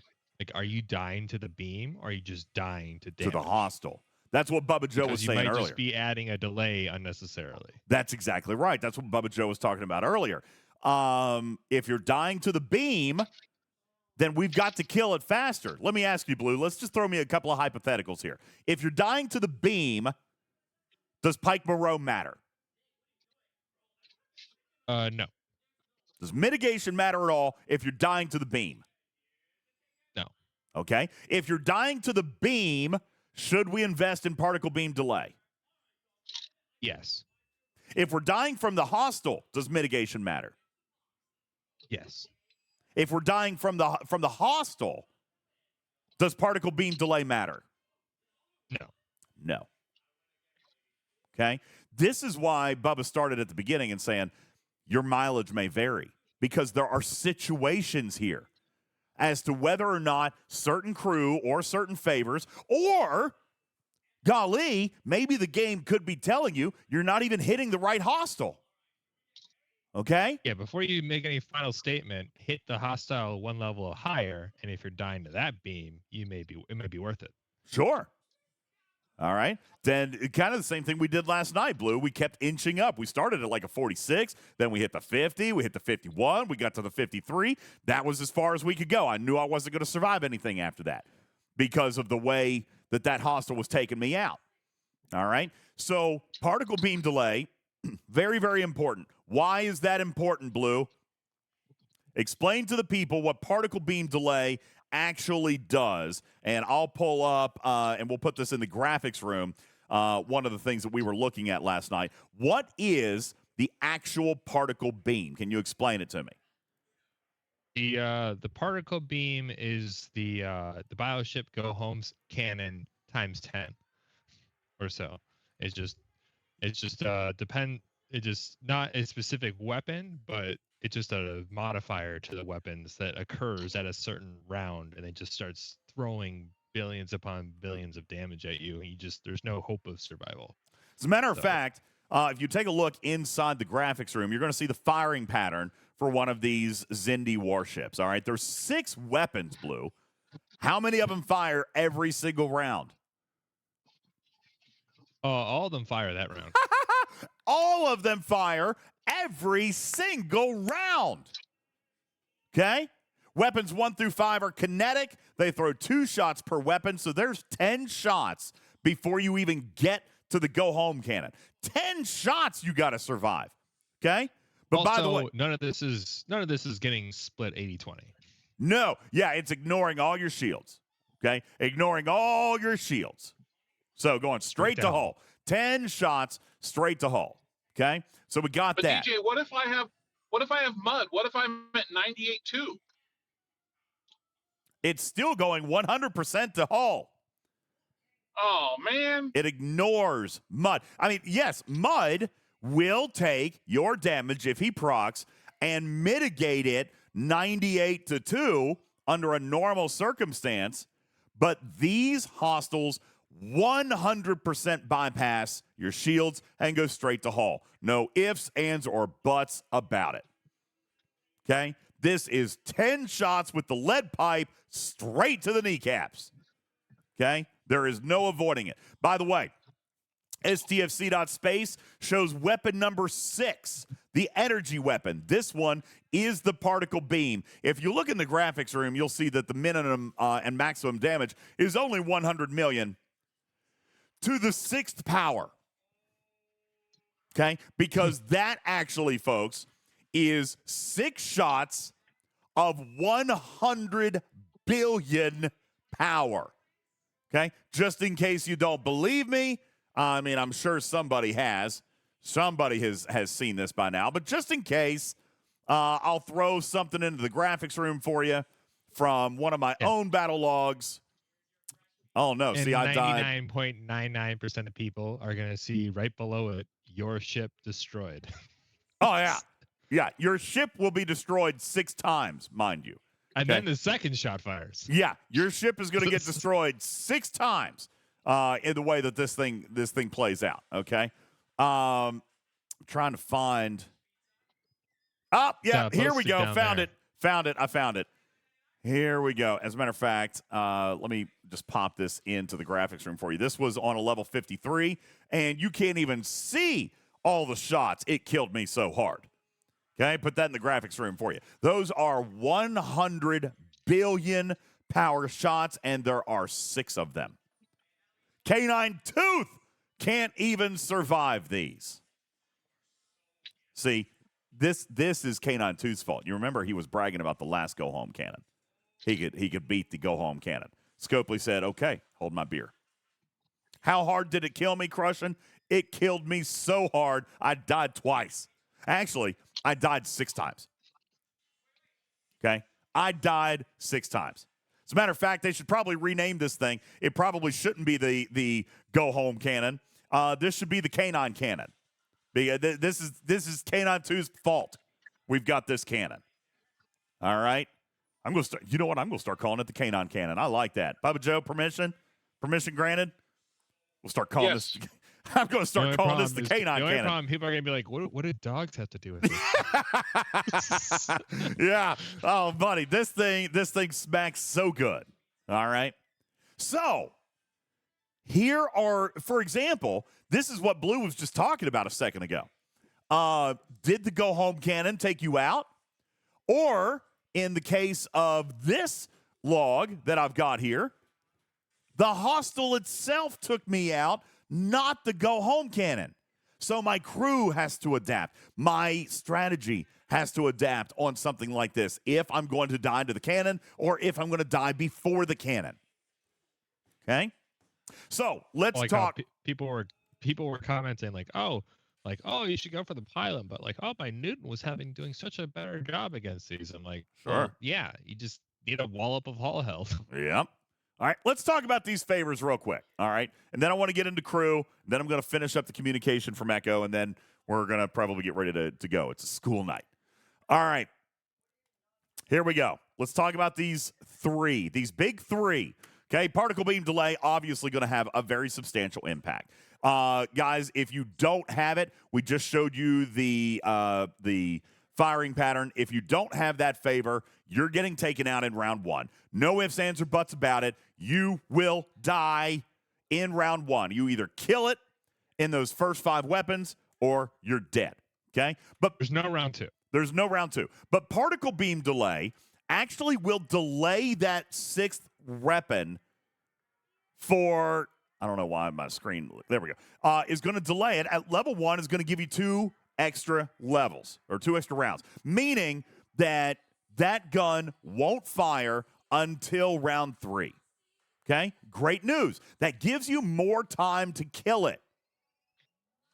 Inherently, what that means is you could potentially try to punch up to get more loot. Obviously, we discovered yesterday that was a really tall order. Not happening for most people. But, again, 2 levels or 2 rounds per level. So I got mine to level 2, which means now I have until round 5. And you're right, Cruzito. Scopely even came out and told us in the patch notes that this was the favor to start with. You've got to start here, and yes, I agree. On that part, they had it right, Bubba Joe. This is the number 1 favor that you got to start with. Number 2, Xindi escalation. Loot bonus. Twice as good as 5 of 11. Better than Picard. Better than the Doctor. Okay? Level 1's 20%. Going all the way up to 200%. 200%. Okay? That's a fantastic loot bonus and will do a lot to mitigate some of your guys' grind. However, my opinion, and Bubba Joe, tell me if you share, my opinion was that the first chest should be reasonable. That stretch goal of the double pull, that's the benefit. That's the reward we get for engaging in the loop for a little bit. That, I think, should be the 5 or 10 minute goal, Bubba Joe, of having Xindi escalation at level 4, level 5. I think the double pull, being the stretch goal, should be the one that's reasonable and manageable and expected once we've engaged in the loop. Now, I know a lot of people are really pushing for the stretch goal here on day 1, and that's fine. That's your choice as long as you acknowledge that it's a stretch goal. Okay? I know it's I sympathize with those people in terms of like your first week. Like there are events related to this, so it's like I understand that. I still passed. I did single pull yesterday, events, but still. Yeah, I did a single pull yesterday. And okay, so anyway, there's that. Okay, that one will help your grind, but it's only going to affect the loot that you gain, which by definition does what? Shorten the amount of time that you have to grind in order to get the loot, okay? It could be the number of hostiles. It could be punching up, punching down, whatever, blah, blah, blah. It doesn't matter. We are talking about time, right? By getting more loot faster, you are shortening the amount of time that it takes for you to get to your pull. Are we in agreement? So that one is not going to help us hit a hostile but it is going to potentially save us time. But it's not going to get us 4 levels up, right, Blue? Not. No. Okay, let's look at this third one. Critical damage floor. Now, this one's tricky. We saw a couple of things last night. Blue, I don't know if you still have those 2 screenshots. I'd love to share those if you happen to have them, the ones that you gave to me last night. Them. That'd be great, because I'd love to throw those into the graphics. Where are they? Put them in the lab? I'm going to post them in the lab real quick. Okay. So, Prime, there is a Prime for this, by the way, and real quick, because I have seen this question. Some people are saying, hey, does critical damage floor Prime stack on top of the favors? The short answer is yes. Okay? If you buy 100% from the Prime, you can still earn another 100% through favors, giving you a 200% critical damage floor. That's substantial. That's also something that people are going to pay for, and honestly, I understand why people would probably pay for that. It's probably going to be a pretty good benefit, okay? But what I want to show you here is something that Blue Mandalorian sent us yesterday, and I'm going to put it into the graphics room for you guys to take a peek at, okay? This right here is a pair of shots. The first shot is showing that showing a critical shot. We're not even going to look at isolytic right now, Bubba Joe, okay? We're just going to look at the standard shot. First one's a critical showing 4.4 million, while right underneath it, the standard shot is 4.2 million. Now, can somebody tell me, and by the way, yeah, here we go. Can somebody tell me, Bubba Joe included, what the scenario was here? This was against the Xindi hostile, okay? What was the scenario here if the hostile is going to 0 our crit damage? Because I can promise you Blue does not have 1,000% crit damage bonus. So if Blue is going to... not. He does not. So now take a look here. Take a look. Is it 100% crit damage floor? Because it's actually a little bit higher than his standard shot. Dry wit. You get my next gold star. You get my next gold star, Dry wit. Blue Mandalorian, do you have level 5 of crit damage floor? I have level 4. Level 4? But wait a second. That critical is bigger than your normal shot. How is it only 70%? There must be something else adding Must to it, be right? something else. What else impacts critical damage, everybody? Come on. What else impacts critical or something. damage? That's right. Hull breach, guys. Hull breach. Hull breach took his 70%, made it into like 1.15 or whatever it ends up being. Anyway, long story short, over 100%. You know how we were able to prove that? We were able to prove that, Bubba Joe, and this was the answer to your question. We were able to prove that by removing hull breach from the scenario. Here was our control. Level 4, 70% crit damage, no hull breach. Look what happened to my critical, folks. What happened to the critical shot? Even though we got the crit, what happened? It was less. So, let me ask everybody, do you want crits if your favor is not maxed and or Bubba/Jonathan Aram, if you don't have 1,000% plus critical damage? Do you want crits? Oh, did I forget to put this one in the graphics room? Sorry, I'll do it right now. My bad. Okay, graphics room, and whoop-pow! There it is.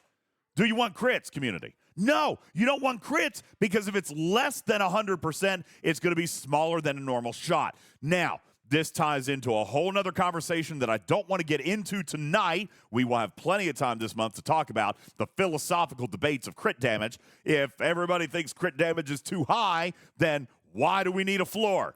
This is why. Because under no circumstance, anywhere ever, should a critical shot fire 0 damage. That is a fundamental bug in this game. It is a flaw. It should not happen.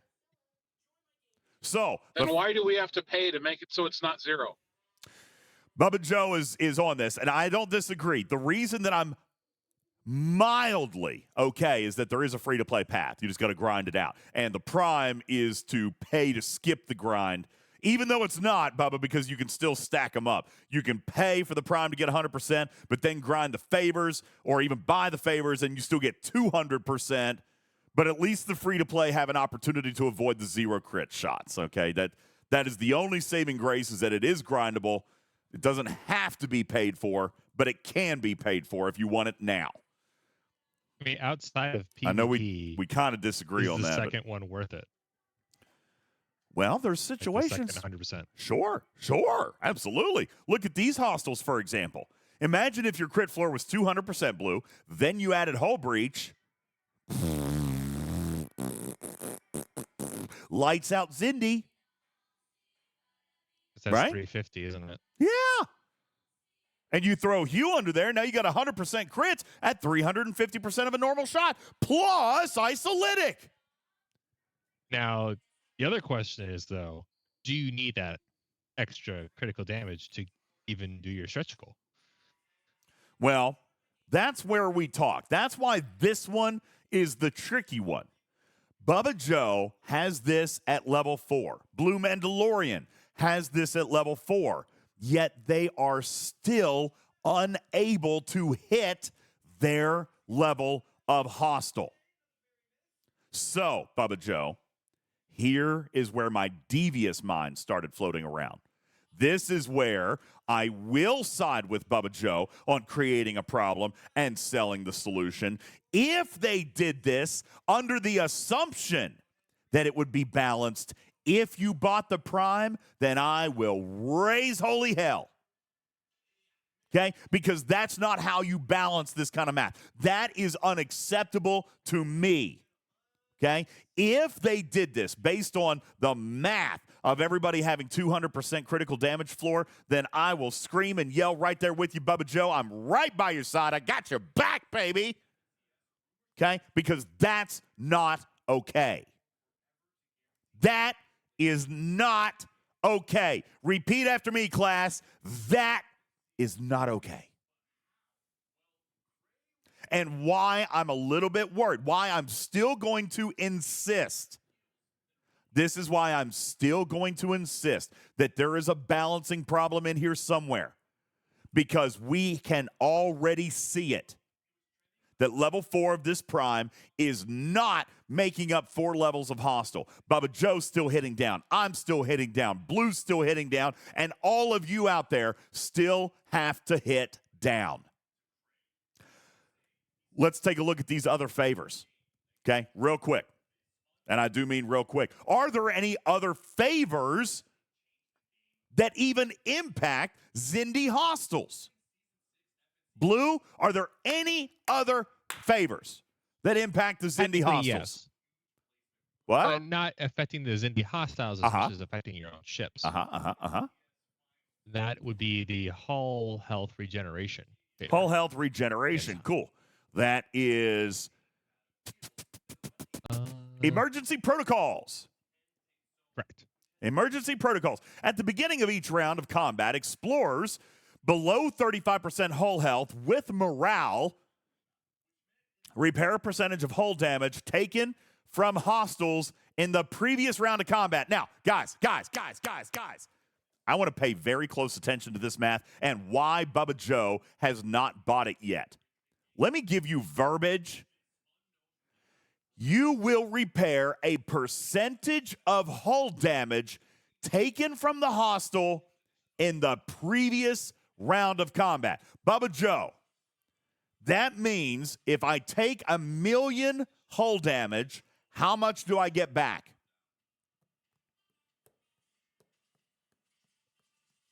I don't know what the ability says. Sorry. I'm sorry. Level 1 is 3%. 3%. So if I took 1 million damage, I'm going to get back 30,000. Now, that's great. Yay. 30,000 whole I get back. But let me start back to the beginning of my question. We took 1 million damage the round before. Is that 30,000 going to get us anything? Is that 30,000 going to buy us an extra round? Is that 30,000 going to buy us an extra shot even? No. Okay. You know what? It's level 1, Bubba Joe. Level 1s are usually the introduction. It's not really, Okay, let's max it. Level 5. 20%. Bubba Joe, I take a 1 million damage, direct to hull, by the way. 1 million damage the round before. How much hull do I get back? At 20%. 200,000. 200,000 sounds much better. But again, I took 1 million damage in one round. Is 200,000 going to buy me another round? Not really, Not no. likely. It might buy me one more shot.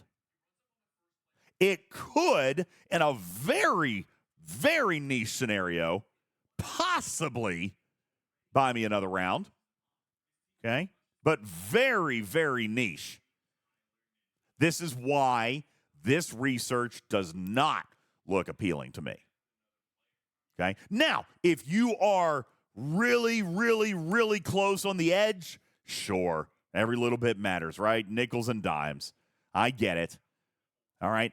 But this is not going to give us longevity against these Xindi hostiles. So let me ask again.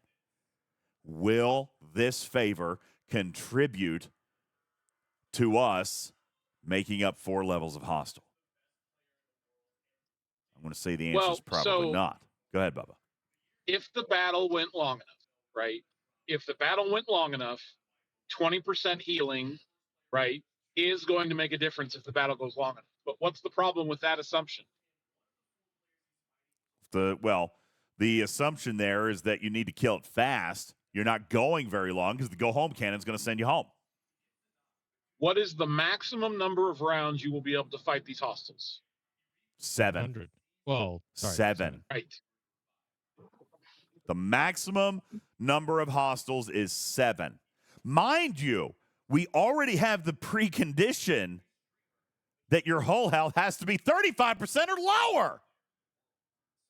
That's a pre-existing condition. By the way, at the beginning of each round, it's going to check if your hull is 35% or lower. Then it'll take a percentage of the damage done in the previous round. And you need morale. But again, this is a PvE thing. That's a Harry Kim spot. Okay? That's not the end of the world. I'm not upset with that. We've got Harry Kim. We got Neelix. We got Belana Torres. Though these are PvE. Okay? These are PvE, so that means those underdeckers will work. Okay? I don't consider in PvE, I do not consider Neelix, Kim, or BLT a wasted slot in any circumstance. Okay? They're all great. So that is not a thing for me. That I do not consider to be a wasted slot, just in my opinion. Okay? But this whole repair, Bubba Joe, I just don't see it being significant enough to really do much. Okay? It wouldn't make my top 5 favors. Nah, certainly not. Okay, are there any other favors that directly or indirectly, and you know what? Okay, hang on. Shizman, I see your message. Cruzito.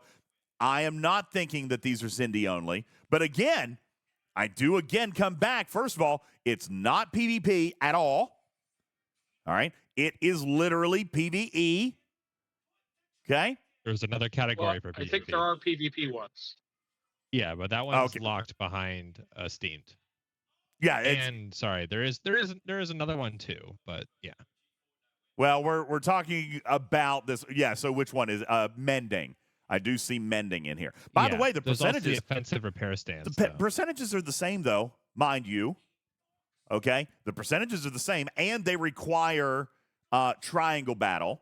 Okay, so they don't require a state, but they require triangle battle. At the beginning of each round of combat, when fighting explorers, battleships will take a percentage hull damage in the previous round and restore it. And again, I come back and say, if Bubba Joe's going to slam me with a shot that's worth $1 million, is 200,000 enough to save my life? No. It's going to give me maybe one extra shot. And honestly, if he's using Carol Freeman, it ain't even going to do that. Well, what's level 5 of offensive repair stance like?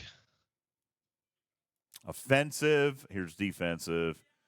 Offensive. Looking for it. Offensive repair stance. Here we go. When attacking another player at the beginning of each round of combat, if whole health is below 50%, gain a chance to repair 10% of hull damage taken in the previous round. So at level 5, you have a 100% chance to get 10% of your hull health back. That will stack on top of the offensive stance. So that means that if you max that favor and you max the other favor, then you will have 30%. Is that right? Mending. Well, I meant 30% of the previous hull damage would be returned. Okay, let's redo our scenario. Bubba Joe, I get hit by your 1 million shot. Is 300,000 saving my life? The answer's still no. What about 3 million? Sure. Maybe they left a 0 off this thing, Blue. Then we can talk. Well, I just meant level 5 is 100%. Now, Lenolan says, does the hull recharge stay after battle? That is unknown at this point. We don't know if it's going to behave like Leslie or not. Blue is saying that it's 100% of the damage taken. And I don't think that's what it is. That is not correct, Blue. It is a 100% chance at getting 10% of your damage back. Okay? No, I meant level 5, though. Is a 100% chance to get 10% of your hull back. No, I think it's a 50% chance to get 100% of your No, hull back. if your hull health is below 50%, then you gain a chance to repair 10% of hull damage taken in previous rounds. This is chance. So, if your hull health is below 50%, you max this favor, you have a 100% chance to get 10% of your hull health back, and it will stack. Meaning that with both of those favors maxed, you get 30%. Why are we discussing it everywhere it matters? For this very reason. There's confusion about it. But I'm here to tell you, doesn't matter! Doesn't matter! It's garbage! Nah, I don't want to say it's garbage. But it's going to have a very, very slim margin of impact. Okay? Is it enough, again, to come back and say, will this help me make up 4 levels? Or, heck, will this let me make up 4 levels of PvP? No.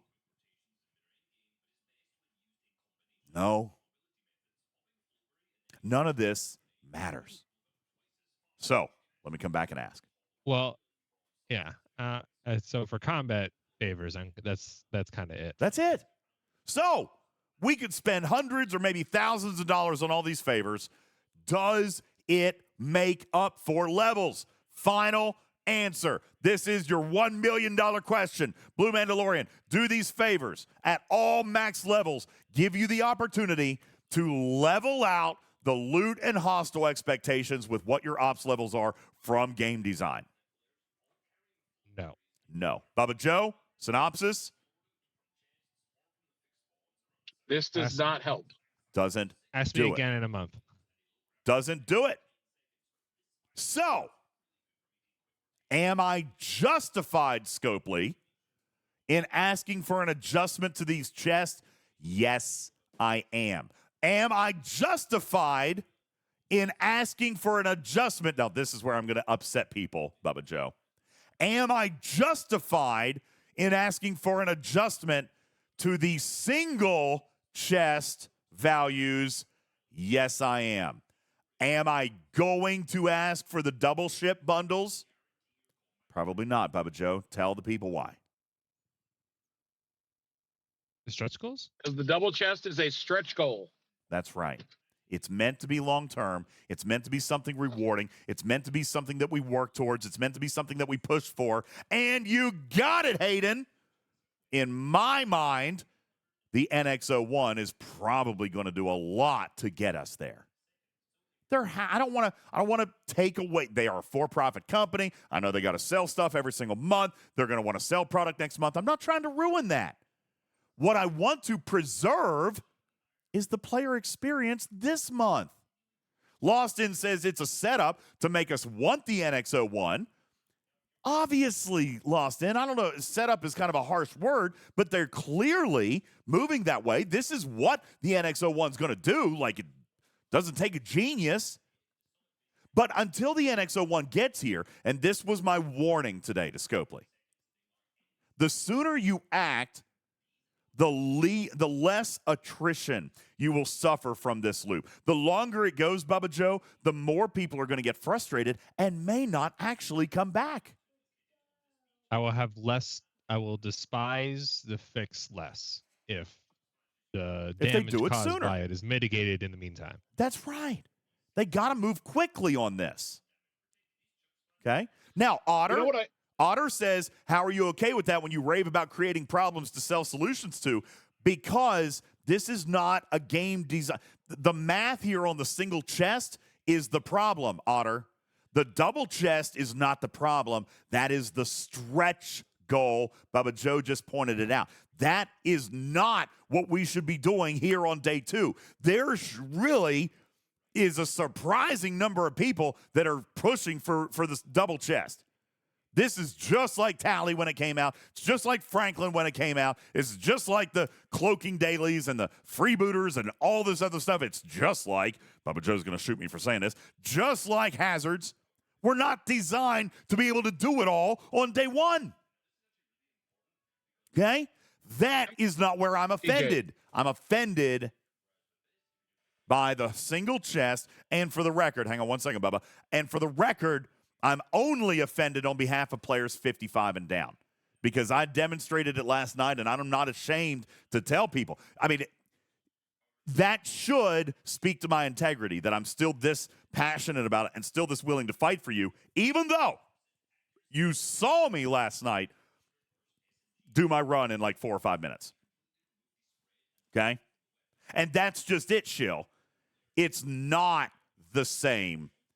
It's not that many hours for everybody. They got it right at about 56 plus. And I know that sounds crazy, but that's where it levels out. Blue, true or false? Tell me I'm crazy. Does the break-even point for this lie in the G5 rare? I mean, yeah. I mean, I was punching up at 55, but, you know, I'm blue, so. You are blue, okay? For the general populace, 55 to 56 plus is where this thing levels out. Below there, I am with you. I hear you, Shill. I hear you. I agree. Your point is made, and I agree with it. Okay? I agree with you. But this is not a game design failure of epic proportions, and it's certainly not game-wide. It's kind of crazy that Bubba, most of the time it's the whales getting crapped on. This time they actually caught a break. It's probably an accident. Probably didn't mean to happen. But this time y'all caught a break. Bubba's like, first time? First time, okay? First time for everything. The whales caught a break on this one. All right? But for all of these reasons, for all of the reasons that I have laid out here tonight is why I still believe what I believe, and I'm still going to go to bat for it. I still think that there needs to be an adjustment to the single chest refine because the double is what we should be working towards, is what we should be striving for. It's our challenge, and I dare you guys to meet it. But to participate, to engage at the minimum level, Bubba Joe, should not take us 5 hours. Bubba Joe, go ahead with the break or the comment you were trying to make a moment ago. Well, so can we take a Star Trek break, like an actual Star Trek break? What do you mean? So, what do these hostiles do? What is their 3 abilities? Okay, let's talk about their abilities. Good call. They ignore shields. They ignore shields. That's number one. They reduce crit What's number damage. two? They reduce crit damage by 500% per round for 2 rounds stacking. They remove your crits. Oh, by the way, it lasts longer than 2 rounds. Oh, I like didn't. the trigger is so like in round 3, your criticals don't come back. Like every round, every 2 rounds. Every round it triggers and it lasts for 2 rounds. So it's 500% 500% in round Designed 1. to be everlasting. Yeah. Yes. That's how our officers work. It's 500% in round 1 and then 1,000% forevermore. You still got to kill it fast, okay? But yes, that's exactly correct. So that's the second ability. All right. I'm going to fly into this system so I can actually grab a screenshot and show you guys. So those 2 abilities are indicated on the hostile scan. When you click on one and scan it, you can see these 2 abilities right here. I'll put it into the graphics room down in the bottom right-hand corner of your hostile scan. One of them is going to show the combat start, all damage this hostile deals completely ignores player shields. All right, and then you also have this one right here, which is the 500% stack for 2 rounds. But, yeah, pretty much 500% round 1, stacks up to 1,000%, and then goes on because it's at the start of the round, so it continually triggers throughout battle. Bubba Joe, what is the third ability? Was the third ability is the go home gun, correct? That's right. Your particle cannon, the GTFO cannon, the canine cannon. There's your third. Okay. No more So canine cannon. Now, how familiar are you with Enterprise lore, DJ? With Enterprise lore? I mean, I'd like to think I'm pretty good at it. You're probably better, though. Okay. How about you, Blue? Do you feel comfortable with Enterprise lore? I've dabbled. Okay. So, did the NX-01 at the beginning have shields? No, they had polarized hull plating. Yes. What did it shoot for weapons? Particle cannons. Nope. Wasn't it? Nope. What did they shoot? Well, it was the initially it was. I thought it was particle cannons. Oh, phased cannons? Is that what it was? Or torpedoes, I should say. Missiles? It was torpedoes. Missiles. Actual like missile torpedoes, right? So well, they are physical torpedoes in like Enterprise. It's just they're all fancy, quantum. and light showy. They're quantum right. Right. So let's think about that for a second. Computers. Do you anticipate Enterprise? Do you anticipate that the NX-01 is going to have shields in the game? No. I don't expect that. No. So is it going to be affected by this ability of the Xindi? No. Right. It's not. It's not going to matter to it. Like this ship is going to be like, I don't care about that ability. How about its ability to do criticals? Let's think about what a critical represents in Star Trek lore. It's, man, my missile got through your shields, through your hull, and sucked a bunch of people into space. Or it, knocked out this. It's exaggerating the damage because it hit some critical system, right? Okay. Hey now, the Enterprise can do a critical hit. The only problem was it kept blowing out the grid. It could. So, continue. So my point is that based on these Xindi hostiles, on the assumption that we are going to get an NX-01, if they do this and give it very low critical chance or maybe even 0 critical chance, okay, and give it no shields, right, that would feel very flavorful. That would feel like so spot on. So if you're correct and we're getting an NX-01, and it's meant to combat these ships. Like, these ships are nullifying things the NX-01 should not be good at. That's right. I like that. That's a good, because now all you're doing is you're playing with regular damage, right? This could be, and I hate to say it because I hate this show so much. This could be the first time that Scopely gets that lore. Scopely has melded game design and lore. And actual Scopely lore. Yeah. So perfectly. It could happen. It could happen. It's possible. They're setting it up for that. And here's what's funny. Here's what's funny, Bubba Joe. Don't screw it up. I know, please. Yeah, listen, you're off to a decent start here. A couple of math tweaks, you're off to a good start. Thematically, design-wise. Now, here's the thing, Bubba. You had to talk me off a ledge the other day and say, listen, this hostel is unique and interesting. I was very critical. Oh, new hostel, new lube, new store, same BS, right? But this combination of abilities and firing pattern and damage and meta and crew makeup, it does have me interested. I agree. The NX-01 can add another layer to this and actually add to the excitement of this particular loop, but all of it is for naught. All of it is for naught if they don't improve the experience. They have to do something about this, or people are going to leave this loop and never look back. They have to do something about this. That's right. They've got to do something about this, and they got to do it soon. Okay? I need my dopamine, you know? That's right. On the other side of this final break, we will come back. We're going to talk a little bit more about the crewing that we learned. And yes, I'll finally give you what Echo and I talked about. It's really, I feel now that I've hyped it up because I've been so passionate and I've been talking about what I want to happen here.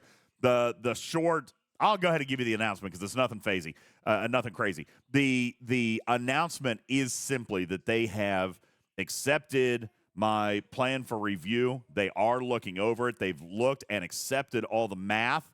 They're just verifying it against their own data, and hopefully they have told me that this is not going to be a real quick day one, day two process. I've encouraged them to move quickly on that, but they have told me that they accept, understand, and appreciate the data and have taken it under advisement. Short says... Yeah, the short-term solution might be just to create events of like kill the Xindi and they award the currency to help you do those refines. Look at the chat. The chat's roasting my behind right now.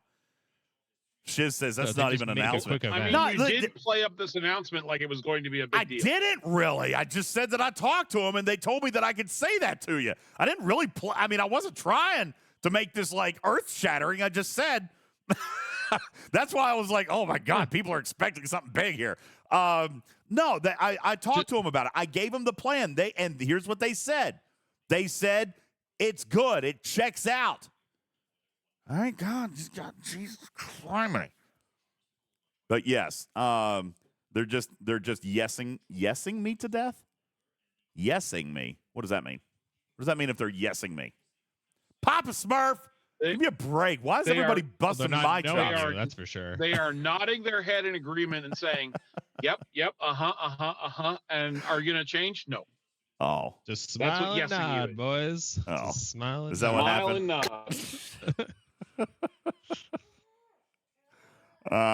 Chief Boo says they're telling me what I want to hear, so I go away. I'm not going to go away. That's the problem. Sorry, Scopes. Do you think I'm going away on this? I'm not going away. Doing what you want them to do. Listen, then go away. We've already done it. There's players out there that have done it. It ain't doing what you thought it was going to do. And that's okay, by the way. That is honestly okay. Bubba, maybe we should talk about this on the other side of the break just for a second. I am okay with their misstep on this hostile design. I think they overshot their mark. All right? I know they overshot their mark. I've had a couple of staffers be like, oof. These things pack a punch, okay? Like, this came out a little harder than I think that they expected it to. They didn't want to repeat of freebooters. I mean, it's going to hit 80% harder. Well, don't have shields. Yeah, I think, but you know what? Even if you had even said that to me, Blue, like, that's not the first thing that comes into my mind. I don't know if it is to you. Maybe it is to Bubba. That's not the first thing that would have come into my mind. You know what I'm saying? Like, well, I think that was the point, wasn't it? Like, yeah, I guess something new. Now, M. Lalo says, "How could they not be prepared for this?" I don't think it's a bad thing. They wanted it to be hard. Okay, they wanted it to be hard. I just think that it actually ended up being a little bit harder than maybe they expected. I don't think that they weren't prepared. M. Lala, I think I think that I think in their mind, it might actually be performing even better than they hoped for. But as a result, these levels are off a little bit. Again, it's not a big deal. Just shift them up 4 levels, and the problem is over. The problem is done.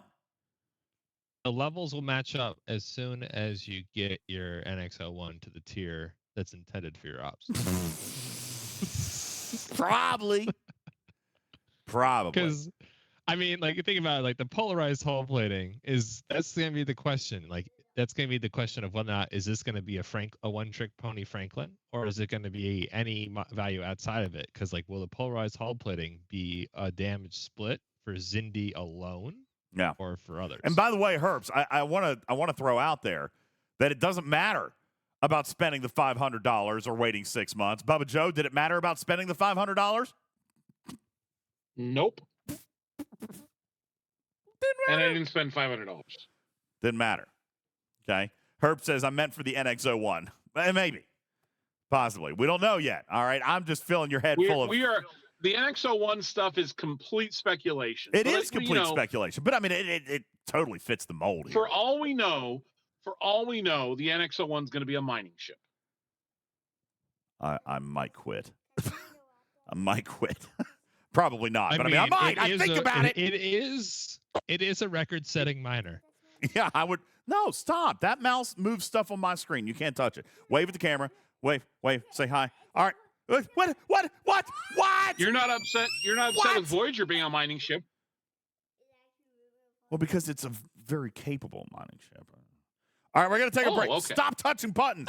We got to take a break. When we return, we're going to talk a little bit about crew, what we learned last night, and then we'll get ready to wrap up, okay? Appreciate everybody for being here on this Wednesday Hump Day edition of Talking Trek Live, Star Trek Fleet Command's official podcast. Will return right after these words. Yo, what's up, Commanders? Great news about PvPtarget.com. You've known for a while that it exists and has some great reference tools regarding PvP banding and common crew loadouts, but they've recently launched brand new tools on the site, including a brand new cargo calculator page as well. This isn't your typical max cargo style calculator, but a brand new, unique tool that identifies the timer until you go over cargo. The game timer might tell you how long to zero the node, but how long until your miner is at risk? You can find out now by using the brand spanking new cargo calculator at PvPtarget.com. Today's show brought to you in part by the Musgrove Trial Firm in Georgia. Have you suffered personal injury in Georgia? You need a buddy. Give Buddy at the Musgrove Trial Firm a call, 678-226-1994. Visit them online at musgrovetrialfirm.com. This program is made possible in part by a grant from Slop Tarts, the toaster pastries with the runny fruit filling that gets all over everything. Morning, Deb. Morning, Joe. Happy New Year. Little late for that, right? Hey, Bill. Good to see you. Hey, Happy New Year, buddy. It's almost the middle of January, pal. Hi there, Lorraine. Good morning. Good morning, boss. Finally, someone who didn't say... And of course, Happy New Year. Ah, come on. Hey, Joe, you okay? It's unlike you not to say good morning to me. Sorry, Don. It's just everyone keeps saying... But I get it. Mornings are rough. Happy New Year! Oh, come on, people. It's not Happy New Year anymore. What's the deal with Choke? Cranky pants. We're back here at the Paris Olympics with our new commentator, Snoop Dogg. Hey, how are you? Before we get going, is it true the rumors going around the production van that you completely smoked out the NBC private jet? Damn, it must be true. Want to know what's crack-a-lacking? I'm sorry, who's on crack? Here comes the drizzle. Is that a weather reference? So, anyway, I heard the shooting is your favorite Olympic event. Call me Snipe Dog. Any interest in the wrestling? Now that's some blunt force. I see what you did there. Whoa, Mr. Dog.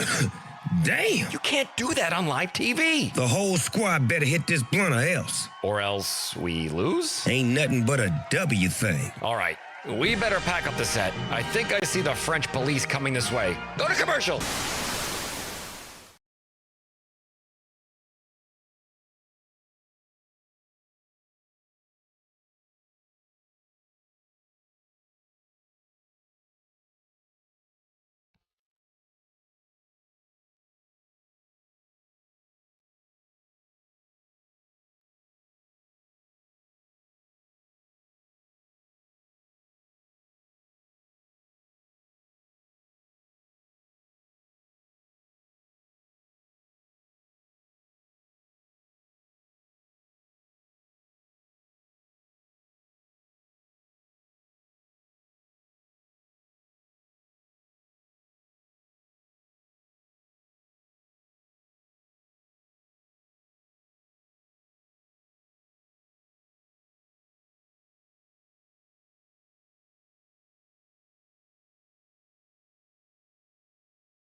I just wonder.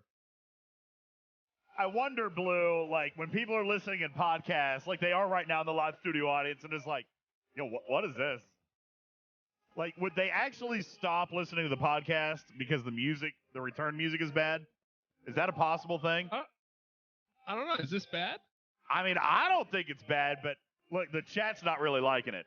Wham says, your music's bad. You should feel bad. Knight Rider says it's bad. All Sizzle says, no, we'll just probably fast forward it. According to an entire country, it's not bad. Yeah, that's right. What is this one? Azerbaijan? Azerbaijan says this is their number 19 top hit of 2023.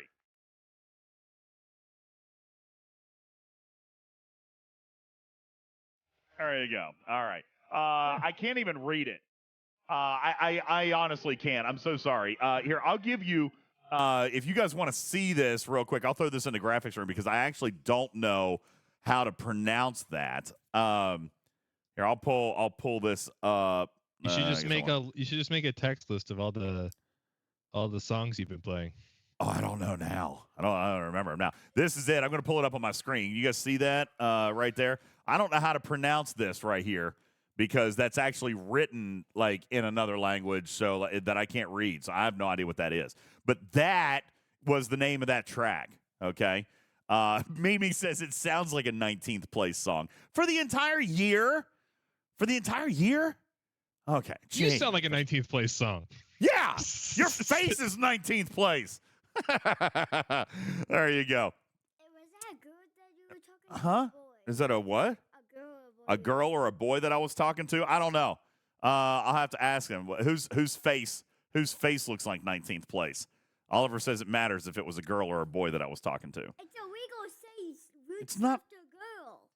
You gotta teach to Oliver. That doesn't matter. Anyone can be an idiot. No, no, he says it's illegal to say rude things to a girl. That's right, it is. I mean, gentleman. The consequences are much more dire. He is a gentleman. Thank you for being a proper gentleman. Your feet are cold, so why don't you go upstairs and lay on them? Well, that's silly. It's freezing outside. Okay, listen, I need to finish the show. Give me 15, 20 minutes. Will you go upstairs and hang out? Here, you want to play games on my phone or watch YouTube or something?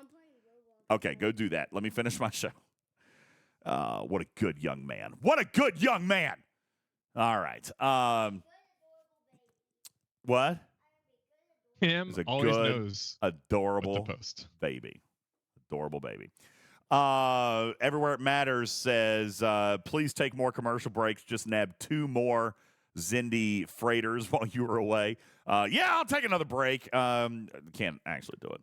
All right. No.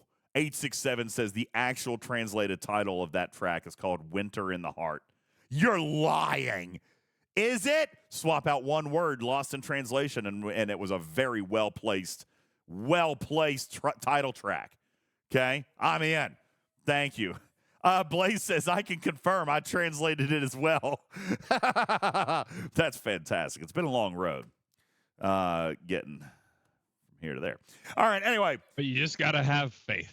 It's got to have faith. We're eventually going to get there, guys. All right? Got to have a little bit of faith. All right.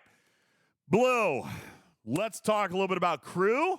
Why have we not heard the song yet? I mean, okay, I could play it. Technically, it's copywritten and all that stuff, but I'm playing all. Yeah, that's fine. I'll play it. I'll play it for you here a little bit. Maybe not today. Maybe before the end of the arc, though. I'll just pop it in on you guys, okay? Blue, last night we talked about a lot of different Crew. Griffin was here. He's not here at this moment, but we were talking a lot about Crew last night with him. We tried mitigation. We tried defense. We did try crits. We tried damage output. We tried loot gain. We tried. We just went.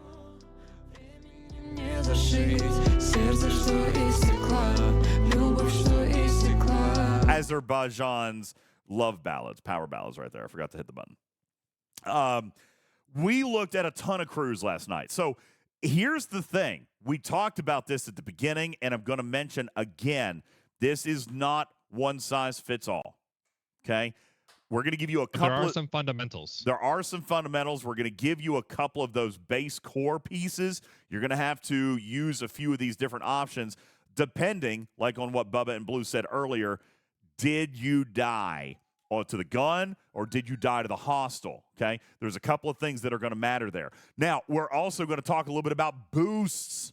Okay, does Cerritos make a difference? Does Titan make a difference? And it depends. Again, that was one thing that we were talking about last night. There are factors related to that, depending, because what we need to do, Juby says don't use Cerritos. I might actually argue with you on that. Okay? But it depends on your crit damage floor. It also depends on a specific research. How far along is your research in Cerritos? Because there's only one research that actually matters when it comes to crit chance. Okay? Unfortunately, I have mine, I think, maxed. So, yeah, here it is right here. It's called Odds Beater. Make your own joke. Odds Beater increases critical hit chance while supported by the Cerritos. You want to know what's awesome about this research, guys? You don't know what's crazy about that research? Okay? It's a newer research. Probably, maybe, wouldn't be maxed for a lot of you guys. That does seem to be a research that I would jump into. But in this case, if you haven't, then the Cerritos is extremely viable. Odds Beater is the one. And it boosts your crit chance by 30%. So it's still not a guarantee. And if you have your crit damage floor up a little bit, then it's okay. Okay? But while your crit damage floor is at 0, or even level 1, level 2, you can't use Cerritos if you've got this research at a high level. Okay? So there's Cerritos. Let's talk about the Titan. Okay? There's another one over here from the Titan. Let me see if I can find it real quick. Boom, boom, boom. Here it is. Titan's Fortune. Titan's Fortune. Same thing, guys. Same thing. If you're going to use the Titan, then Titan's Fortune is what you got to look out for. Critical hit chance while fortified. If this is a low-level research, then you can go with it. If it's a high-level research, then you can't go with it until your critical damage floor is at least level 3, and honestly, probably level 4. Okay? Still probably need, I mean, you saw the screenshot from Blue earlier. Level 4 still was barely enough. Okay? Level 4 and hull breach was enough to tip the scales. This one right here was level 4 and hull breach. And the critical shot ended up being ever so slightly larger than 100%. So in this case, you could use Hue. Level 4, hull breach, and Hue, and that would get you a little bit of extra damage. Okay? In that case, use Cerritos. Use Titan. But it doesn't happen before level 4 of the crit floor damage. Okay? I used it today for my Wednesday run, but not before my crit floor was 70%. Oh, yeah. Guys, that's a requirement. It's a requirement. Okay? J4 says, wonder if somebody else stinging you could help, because that would reduce crit chance. Cool. That's why I said, Shiz, this particular research is actually relatively new. The one for the Cerritos, this is a very new research. It wasn't there the first round of Cerritos research. That's why I say most people may not have it up that high. It does require max Cerritos, and it wasn't even out at the original time. This was brand new. I'm going to go out stinging everyone in Xindi space saying, you're welcome. There you go. Sting them up. Yeah, but it also delays firing. All right? So, really, really depends. It delays firing. You might potentially still be costing them their life. Okay? Because, again, depending on the hostile, depending on mitigation, depending on how quickly they can kill it, Again, guys, you're taking 10 shots per round. Even with the particle prime or the particle beam delay, you're still taking 10 normal shots, and those shots are not small. Okay? Those shots are not small. So mitigation may matter. We saw a lot of people yesterday running with Pike, Moreau, Talon, or Picard, Beverly, Kath. All right, we saw that. Those focus on defense, focus on mitigation. They actually focus on prolonging the battle, which is the exact opposite of what you want to be doing right here. You do not want a lengthy battle. You're taking 10 shots per round. End it quickly as possible. But you can't do it with crits.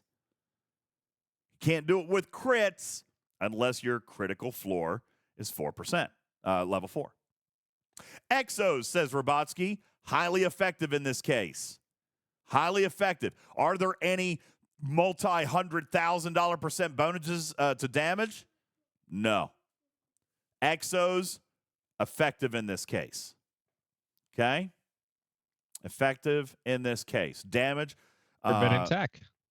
Huh?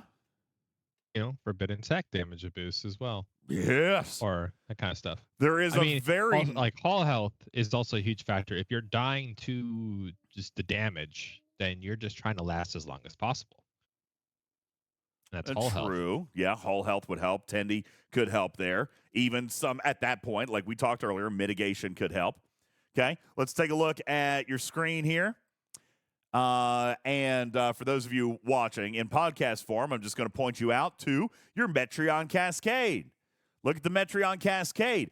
By the way, Metreon Cascade's third ability is increased critical chance. So if your critical damage floor is still low and you have your Metreon, I don't know many people that do have this, but if your Metreon Cascade is tier 6 or higher, you don't want to use it. Why? Because at tier 6, it starts increasing your crit chance. Now, I don't know anybody that has tier 6 Metreon Cascade. All right. But I'm just gonna go ahead and say anyone who has that at level 3 has a maxed floor. Maybe. It's been out for a minute, so it's possible. But now I do want to point out, a tier 5, level 25 and down. Okay? The damage increase at level 25, the damage increase to hostiles is 1,500%. And the whole health increase is 1,650%. Both of those items are going to be extremely helpful in killing these hostiles. You know what else is going to be good? What else is going to be good is the dual photon warheads if you're flying an interceptor. What's the other one? The Section 31 torpedo pods and the control seeker probes. Okay, those are the 3 ship type ones. What do? Let's take a quick peek at those. Again, nothing in here related to critical damage. So they could be maxed. You're increasing piercing, increasing hull health, increasing mitigation, and increasing damage. Okay? So that forbidden tech, excellent. Okay? That one, excellent.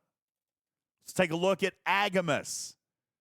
Agamus is good up until, same thing as the Metreon, tier 6. So you can have it at tier 5 or down, and Agamus is going to be good. Although, probably Agamus is the new one for the high-level syndicate people, okay? And it only does extra piercing and loot rewards. So not wildly effective in the damage part of this, but it is loot gain, okay? So Agamus, okay. I'm going to go with the Metreon Cascade being the best one, depending on tier. And then the old Q's Trials ones, the Section 31 torpedo pods, the control seeker probes, and the I just lost mine. What was mine? The one that I had up here. The dual photon warheads. Sorry. Dual photon warheads. Okay. Those 3 are also good. You tired? Almost bedtime, isn't it? Oh my gosh. Oh my gosh. Look what time it is. It's so your bedtime. We're going to be in trouble. I really want to know what the sea urchin one was. You like the sea urchin one? Yeah. Looks a lot like what gets stuck in my foot that one summer, huh? All right. Dad, All right. So let me finish, okay? can you get it? No, I'm not. I already have that one. I don't want to use it. It's terrible. Anyway, so there you go, okay? What about officers? Okay, let's come back to crew. We talked about the forbidden tech. That's good. We talked about exos. Those are helpful. Okay, good. Let's talk about crew. Mitigation.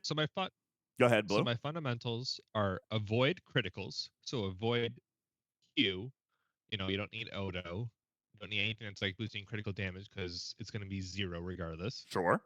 And avoid anything that's going to be boosting your shields because they're going to be ignored. Okay. Like, yeah. You don't good. need a shield health or anything like that. So Absolutely. This just clutters up the lower deck. Absolutely. So on the lower deck, what are we looking at? All right. First one, no brainer. No ifs, ands, or buts about it. Loot gain officer on the lower deck, right? But yeah, you got Doctor. the doctor. Yeah. Got to go with the doctor. Okay. Doctor. Perfect. Okay. What Then else? I would say Tendy. Okay. I can see Tendy. Full health. Sure. You want to last. It depends on how you're playing this, but you want to last a lot. You want your trip to last longer. Thanks, Jonathan Ingram. And also, it depends on how many slots you have. Definitely. So, in terms of, I want to rank these. That's I'm not going to rank them. I'm not going to rank them. I want to throw out ideas for these people to tinker with because, again, mileage may vary. Look, Wham has given us a lot of grief. Says, you guys even look at the battle logs. Your battle logs may look different. Okay? Mileage may vary. Grungandola has one of my top picks, Mariner. Okay? Yeah, Mariner is one of my picks. Big. What about Paris? Not for me. Not for me. Depends on your base mitigation. Depends on mitigation, A, but also depends on whether or not I'm dying to the hostile or the particle gun. B. Yeah. Okay. Joker says, why Mariner? Her boost is a rounding error. Her boost is damage, non-critical. Okay. Now, Keenzer says you need to be using Paris. I guess that depends. Let's take a look because we checked my mitigation last night. Stats are not actually that terrible. Let's look at a level 51. Okay, we'll take a look at a level 51 here where here we go. Here's a shot that I took. And by the way, here's the crew I'm running. Use those dual photon warheads, you're getting like a base 8, like at level 5, I get base 800% mitigation. Exactly. Let me show you something, okay? This crew, this is loot crew. I'm using Picard Data 5, okay? So no major offense and no major mitigation. I'm using Picard Data 5. But I do have dual photon warheads going on, okay? Let's check what my mitigation was here. Let's see if I need Tom Paris. All right. So I mitigated 2119150 out of a possible 3099437. I mitigated 68%. Do I need Tom Paris? Is that extra 3% going to make or break me? Is that worth a slot for 3%? No, because also once you get your floor up, you might start using supports, and that'll close the gap. Could. Okay. Otter, I'm with you. I don't need Tom as much now that I've got the warheads on my pylum. He gets bumped. Listen, if I've got space, then sure. Okay. But with that forbidden technology, I wouldn't necessarily need to. Again, your mileage may vary. Let's take a look at my piercing. Would Badgie help? Cool. Let's check it out. They mitigated 1925. Are you getting rated, DJs? No, I shielded. 1925382 is what it mitigated out of the 11496622 that I shot. I'm piercing it at 84%. Do I need Badgie? I'm piercing at 84%. No, I do not need Badgie. Like in general, no. What about Rutherford? Definitely don't want Rutherford. Nah, I don't want Rutherford. Nope. Why? Rutherford is for shields. Yeah, he'll add to something that's ignored. He'll add to something that doesn't matter. Okay? Cool. Some people are saying Tom Paris is better. And again, that is going to be personal. Okay? That's up to you. Okay? On my ship, I've only got 3 underdeck slots. Okay? So I'm not going to waste Tom Paris for 3% mitigation. Okay? And Hayden, I don't mean I don't need extra mitigation. I'm saying that mitigation is not, it's not a factor for me in an officer because other factors have gotten me there. All right? Forbidden technology. If you run that calculator instead of 68%, you're at 50 something, then yeah, for sure. Paris. And by the way, we also said earlier, Hayden, if you're dying to the go home cannon, that's when I said mitigation doesn't matter. If you're dying to the go home cannon, doesn't matter what your mitigation is. Okay? But if you're dying before the go home cannon, then yes, mitigation can help you prolong your attack.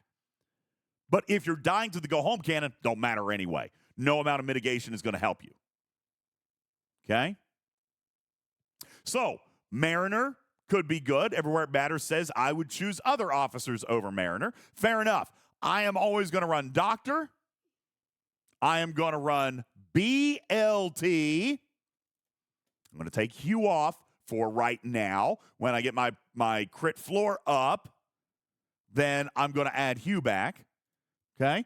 In the meantime, just for the record, you are running BLT for at least one reason, being isolytic damage. Isolytic. And my isolytic is pretty good. Research is related to it. Sure. What else might I run? Now, this is going to sound weird. I don't want Paris. Came on Explorer.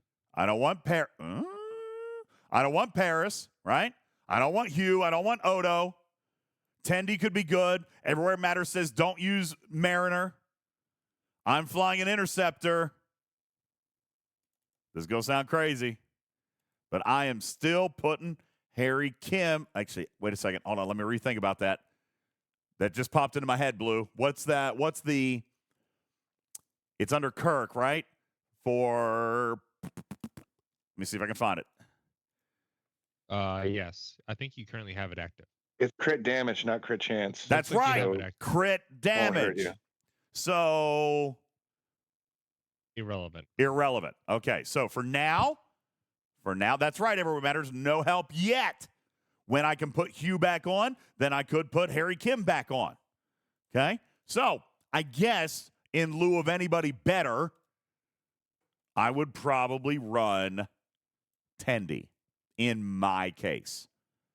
Are you sure Mariner doesn't do any better than that Everywhere It Matters? I still feel like I would use Tendi. Use Mariner. I mean, you don't think? A lot of people have high tier Tendis too.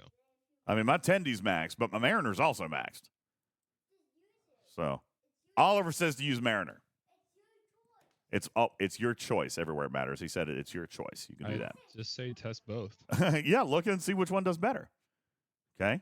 Look and see which one does better. And obviously, mitigation could be important for you. As Blue said, if you get up there and you're only mitigating 40%, well, then you need some extra. Okay? The forbidden technology that I have equipped is dual photon warheads. Dual photon warheads is, for me, a level 25. I've invested heavily into this one. Level 25, tier 5. And so it's getting me 1,100% interceptor hull health, and it's getting me that's where my mitigation is coming from. Okay. So for you, your your Metreon Cascade or your warheads, that's like your either or for your, do I want health or do I want damage? Exactly. Am I getting it from my forbidden tech already? Exactly. Okay. Now, Keenzer brings up another good point, another little helpful trick. When you're in here, all 3 ship types are in here.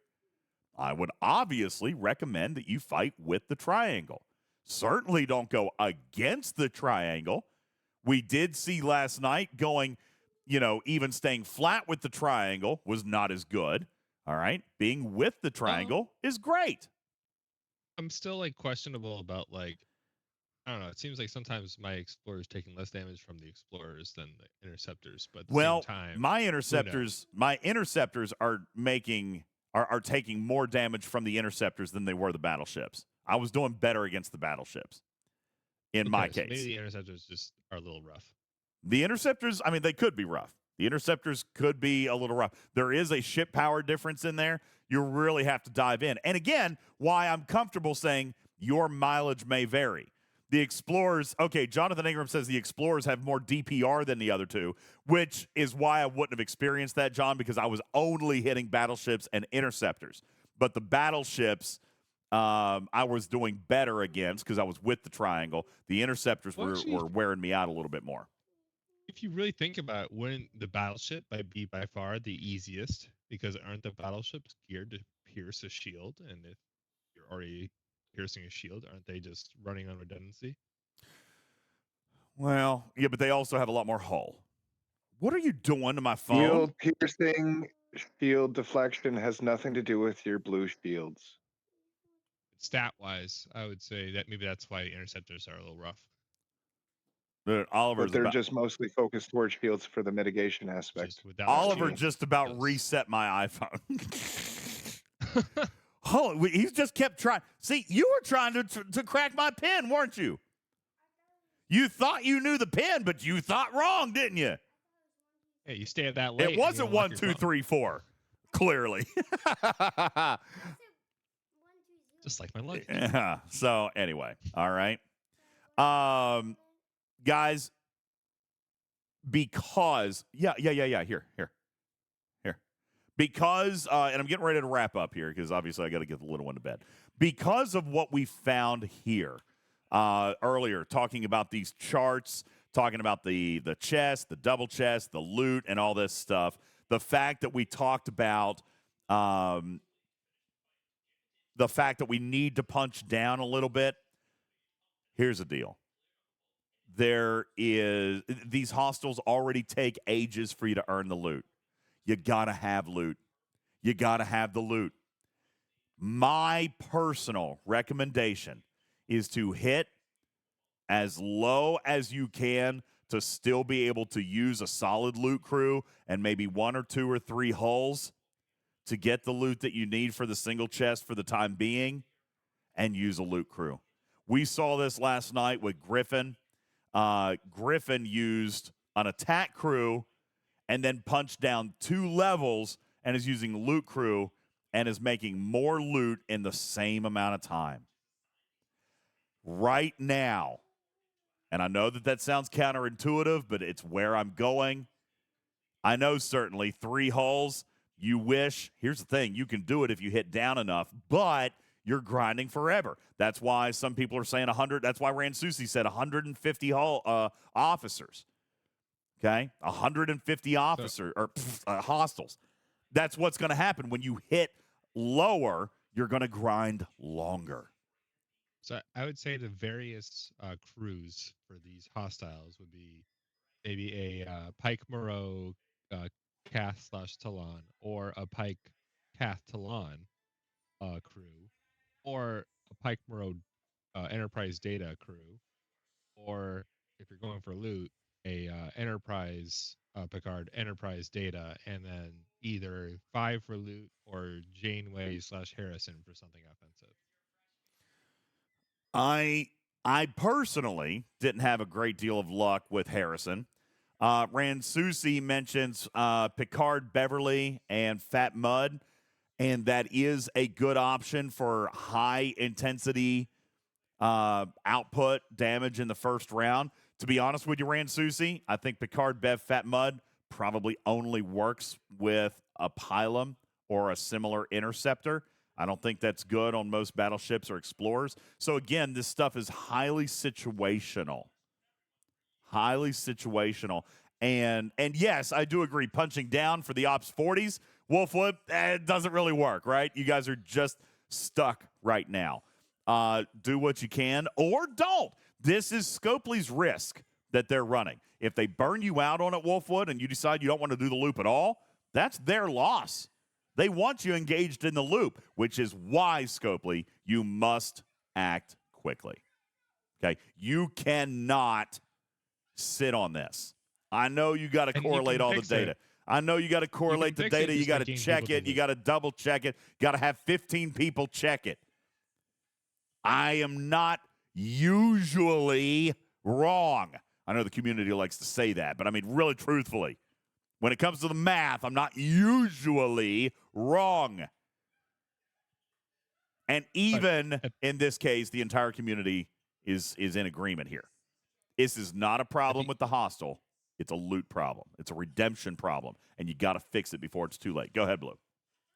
Yeah, and at the end of the day, it's a loot problem, so they don't need to fundamentally change everything in the short term. They could just say, here's some loot in the short term, and then fix it later, and then people are still engaged with it because they're still refining what they want to refine. That's I mean, so from their paying it out. From their if you can't decide something quickly, which they should, if they can't, at least instead of sitting on their hands, they can make an event paying it out. That's certainly a short-term option. Yeah, I could see that. Yeah, that's what I was more getting at. Is like instead of just like we'll figure something out, you can at least do something short-term, fluffing in the loot. Roger Workman says the only time you're wrong is when you're relaying information that Scopely provided to you. Ouch.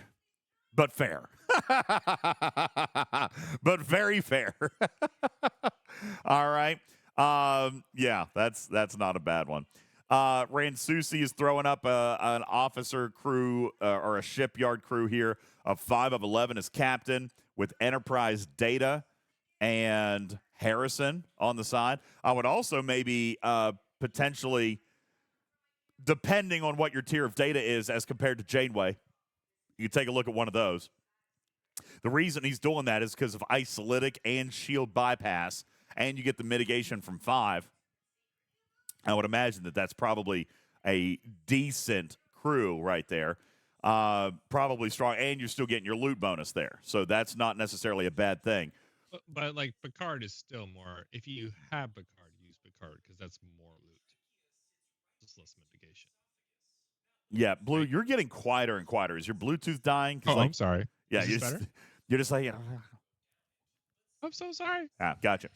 No, but I meant like he just has that. But if he just swapped in Picard, yeah, his Bluetooth, Blue, your Bluetooth is dying. Go take a nap.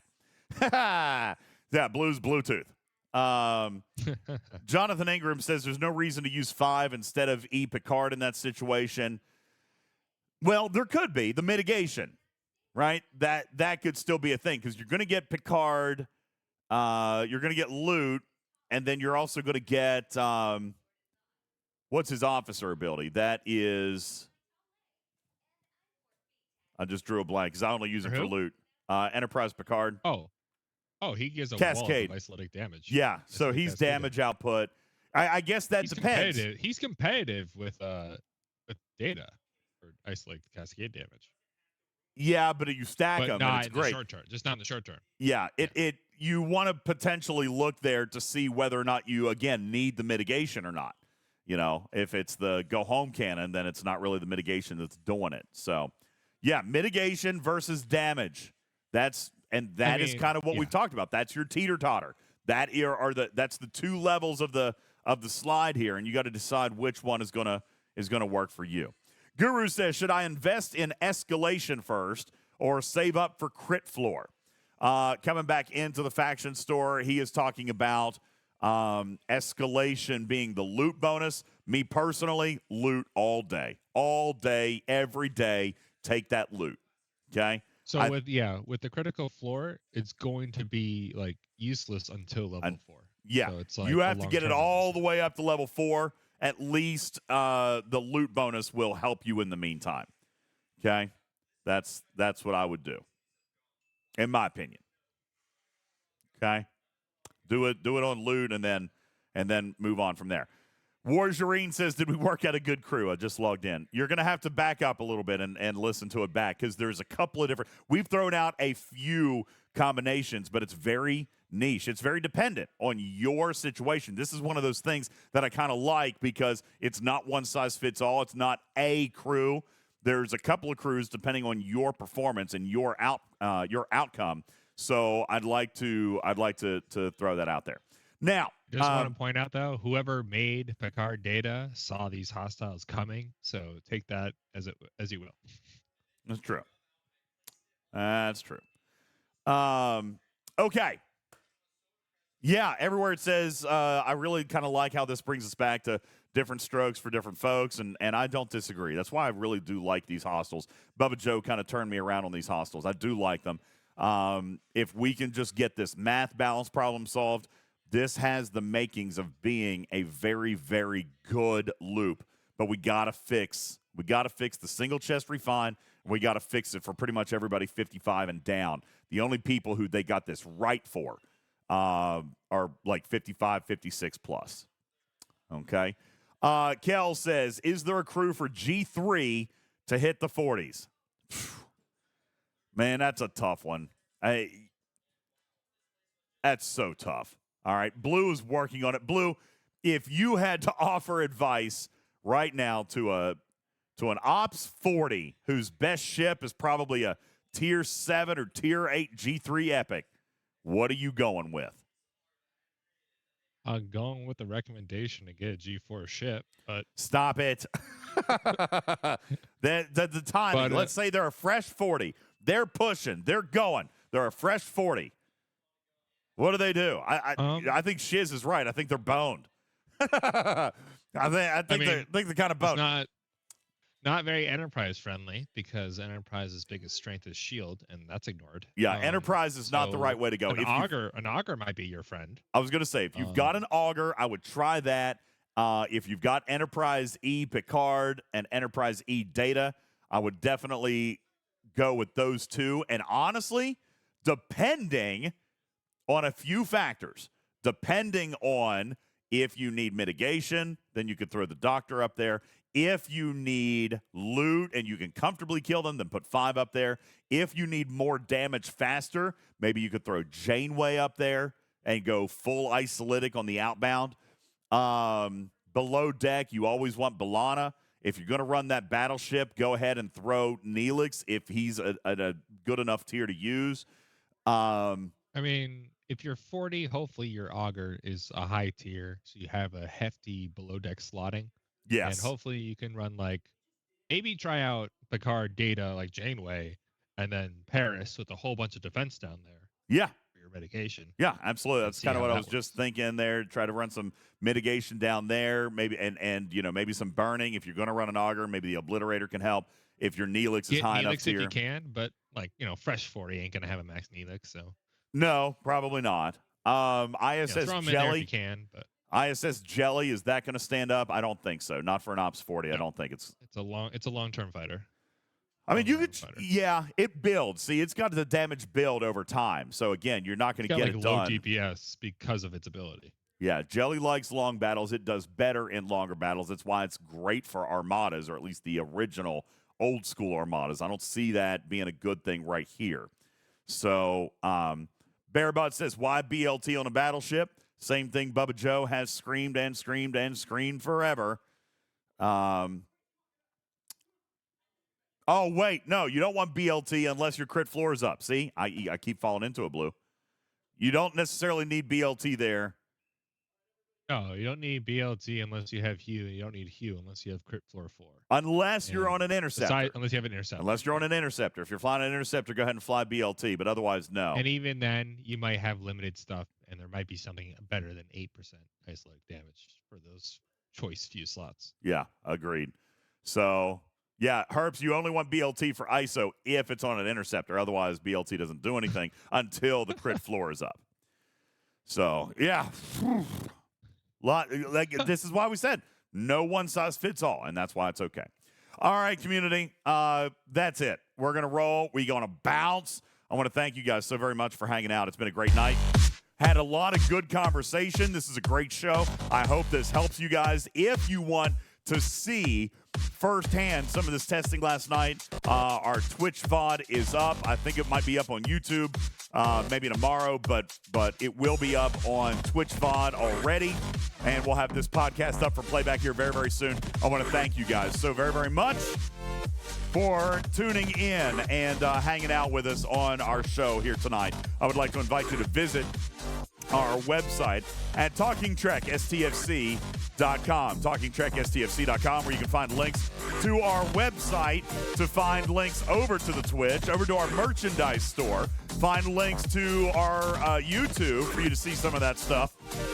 And you can find a link over to our Patreon page, where I'd like to invite you to consider turning your name gold here in the chat. And not only that, but over in the Discord, getting access to a brand new gold chat room.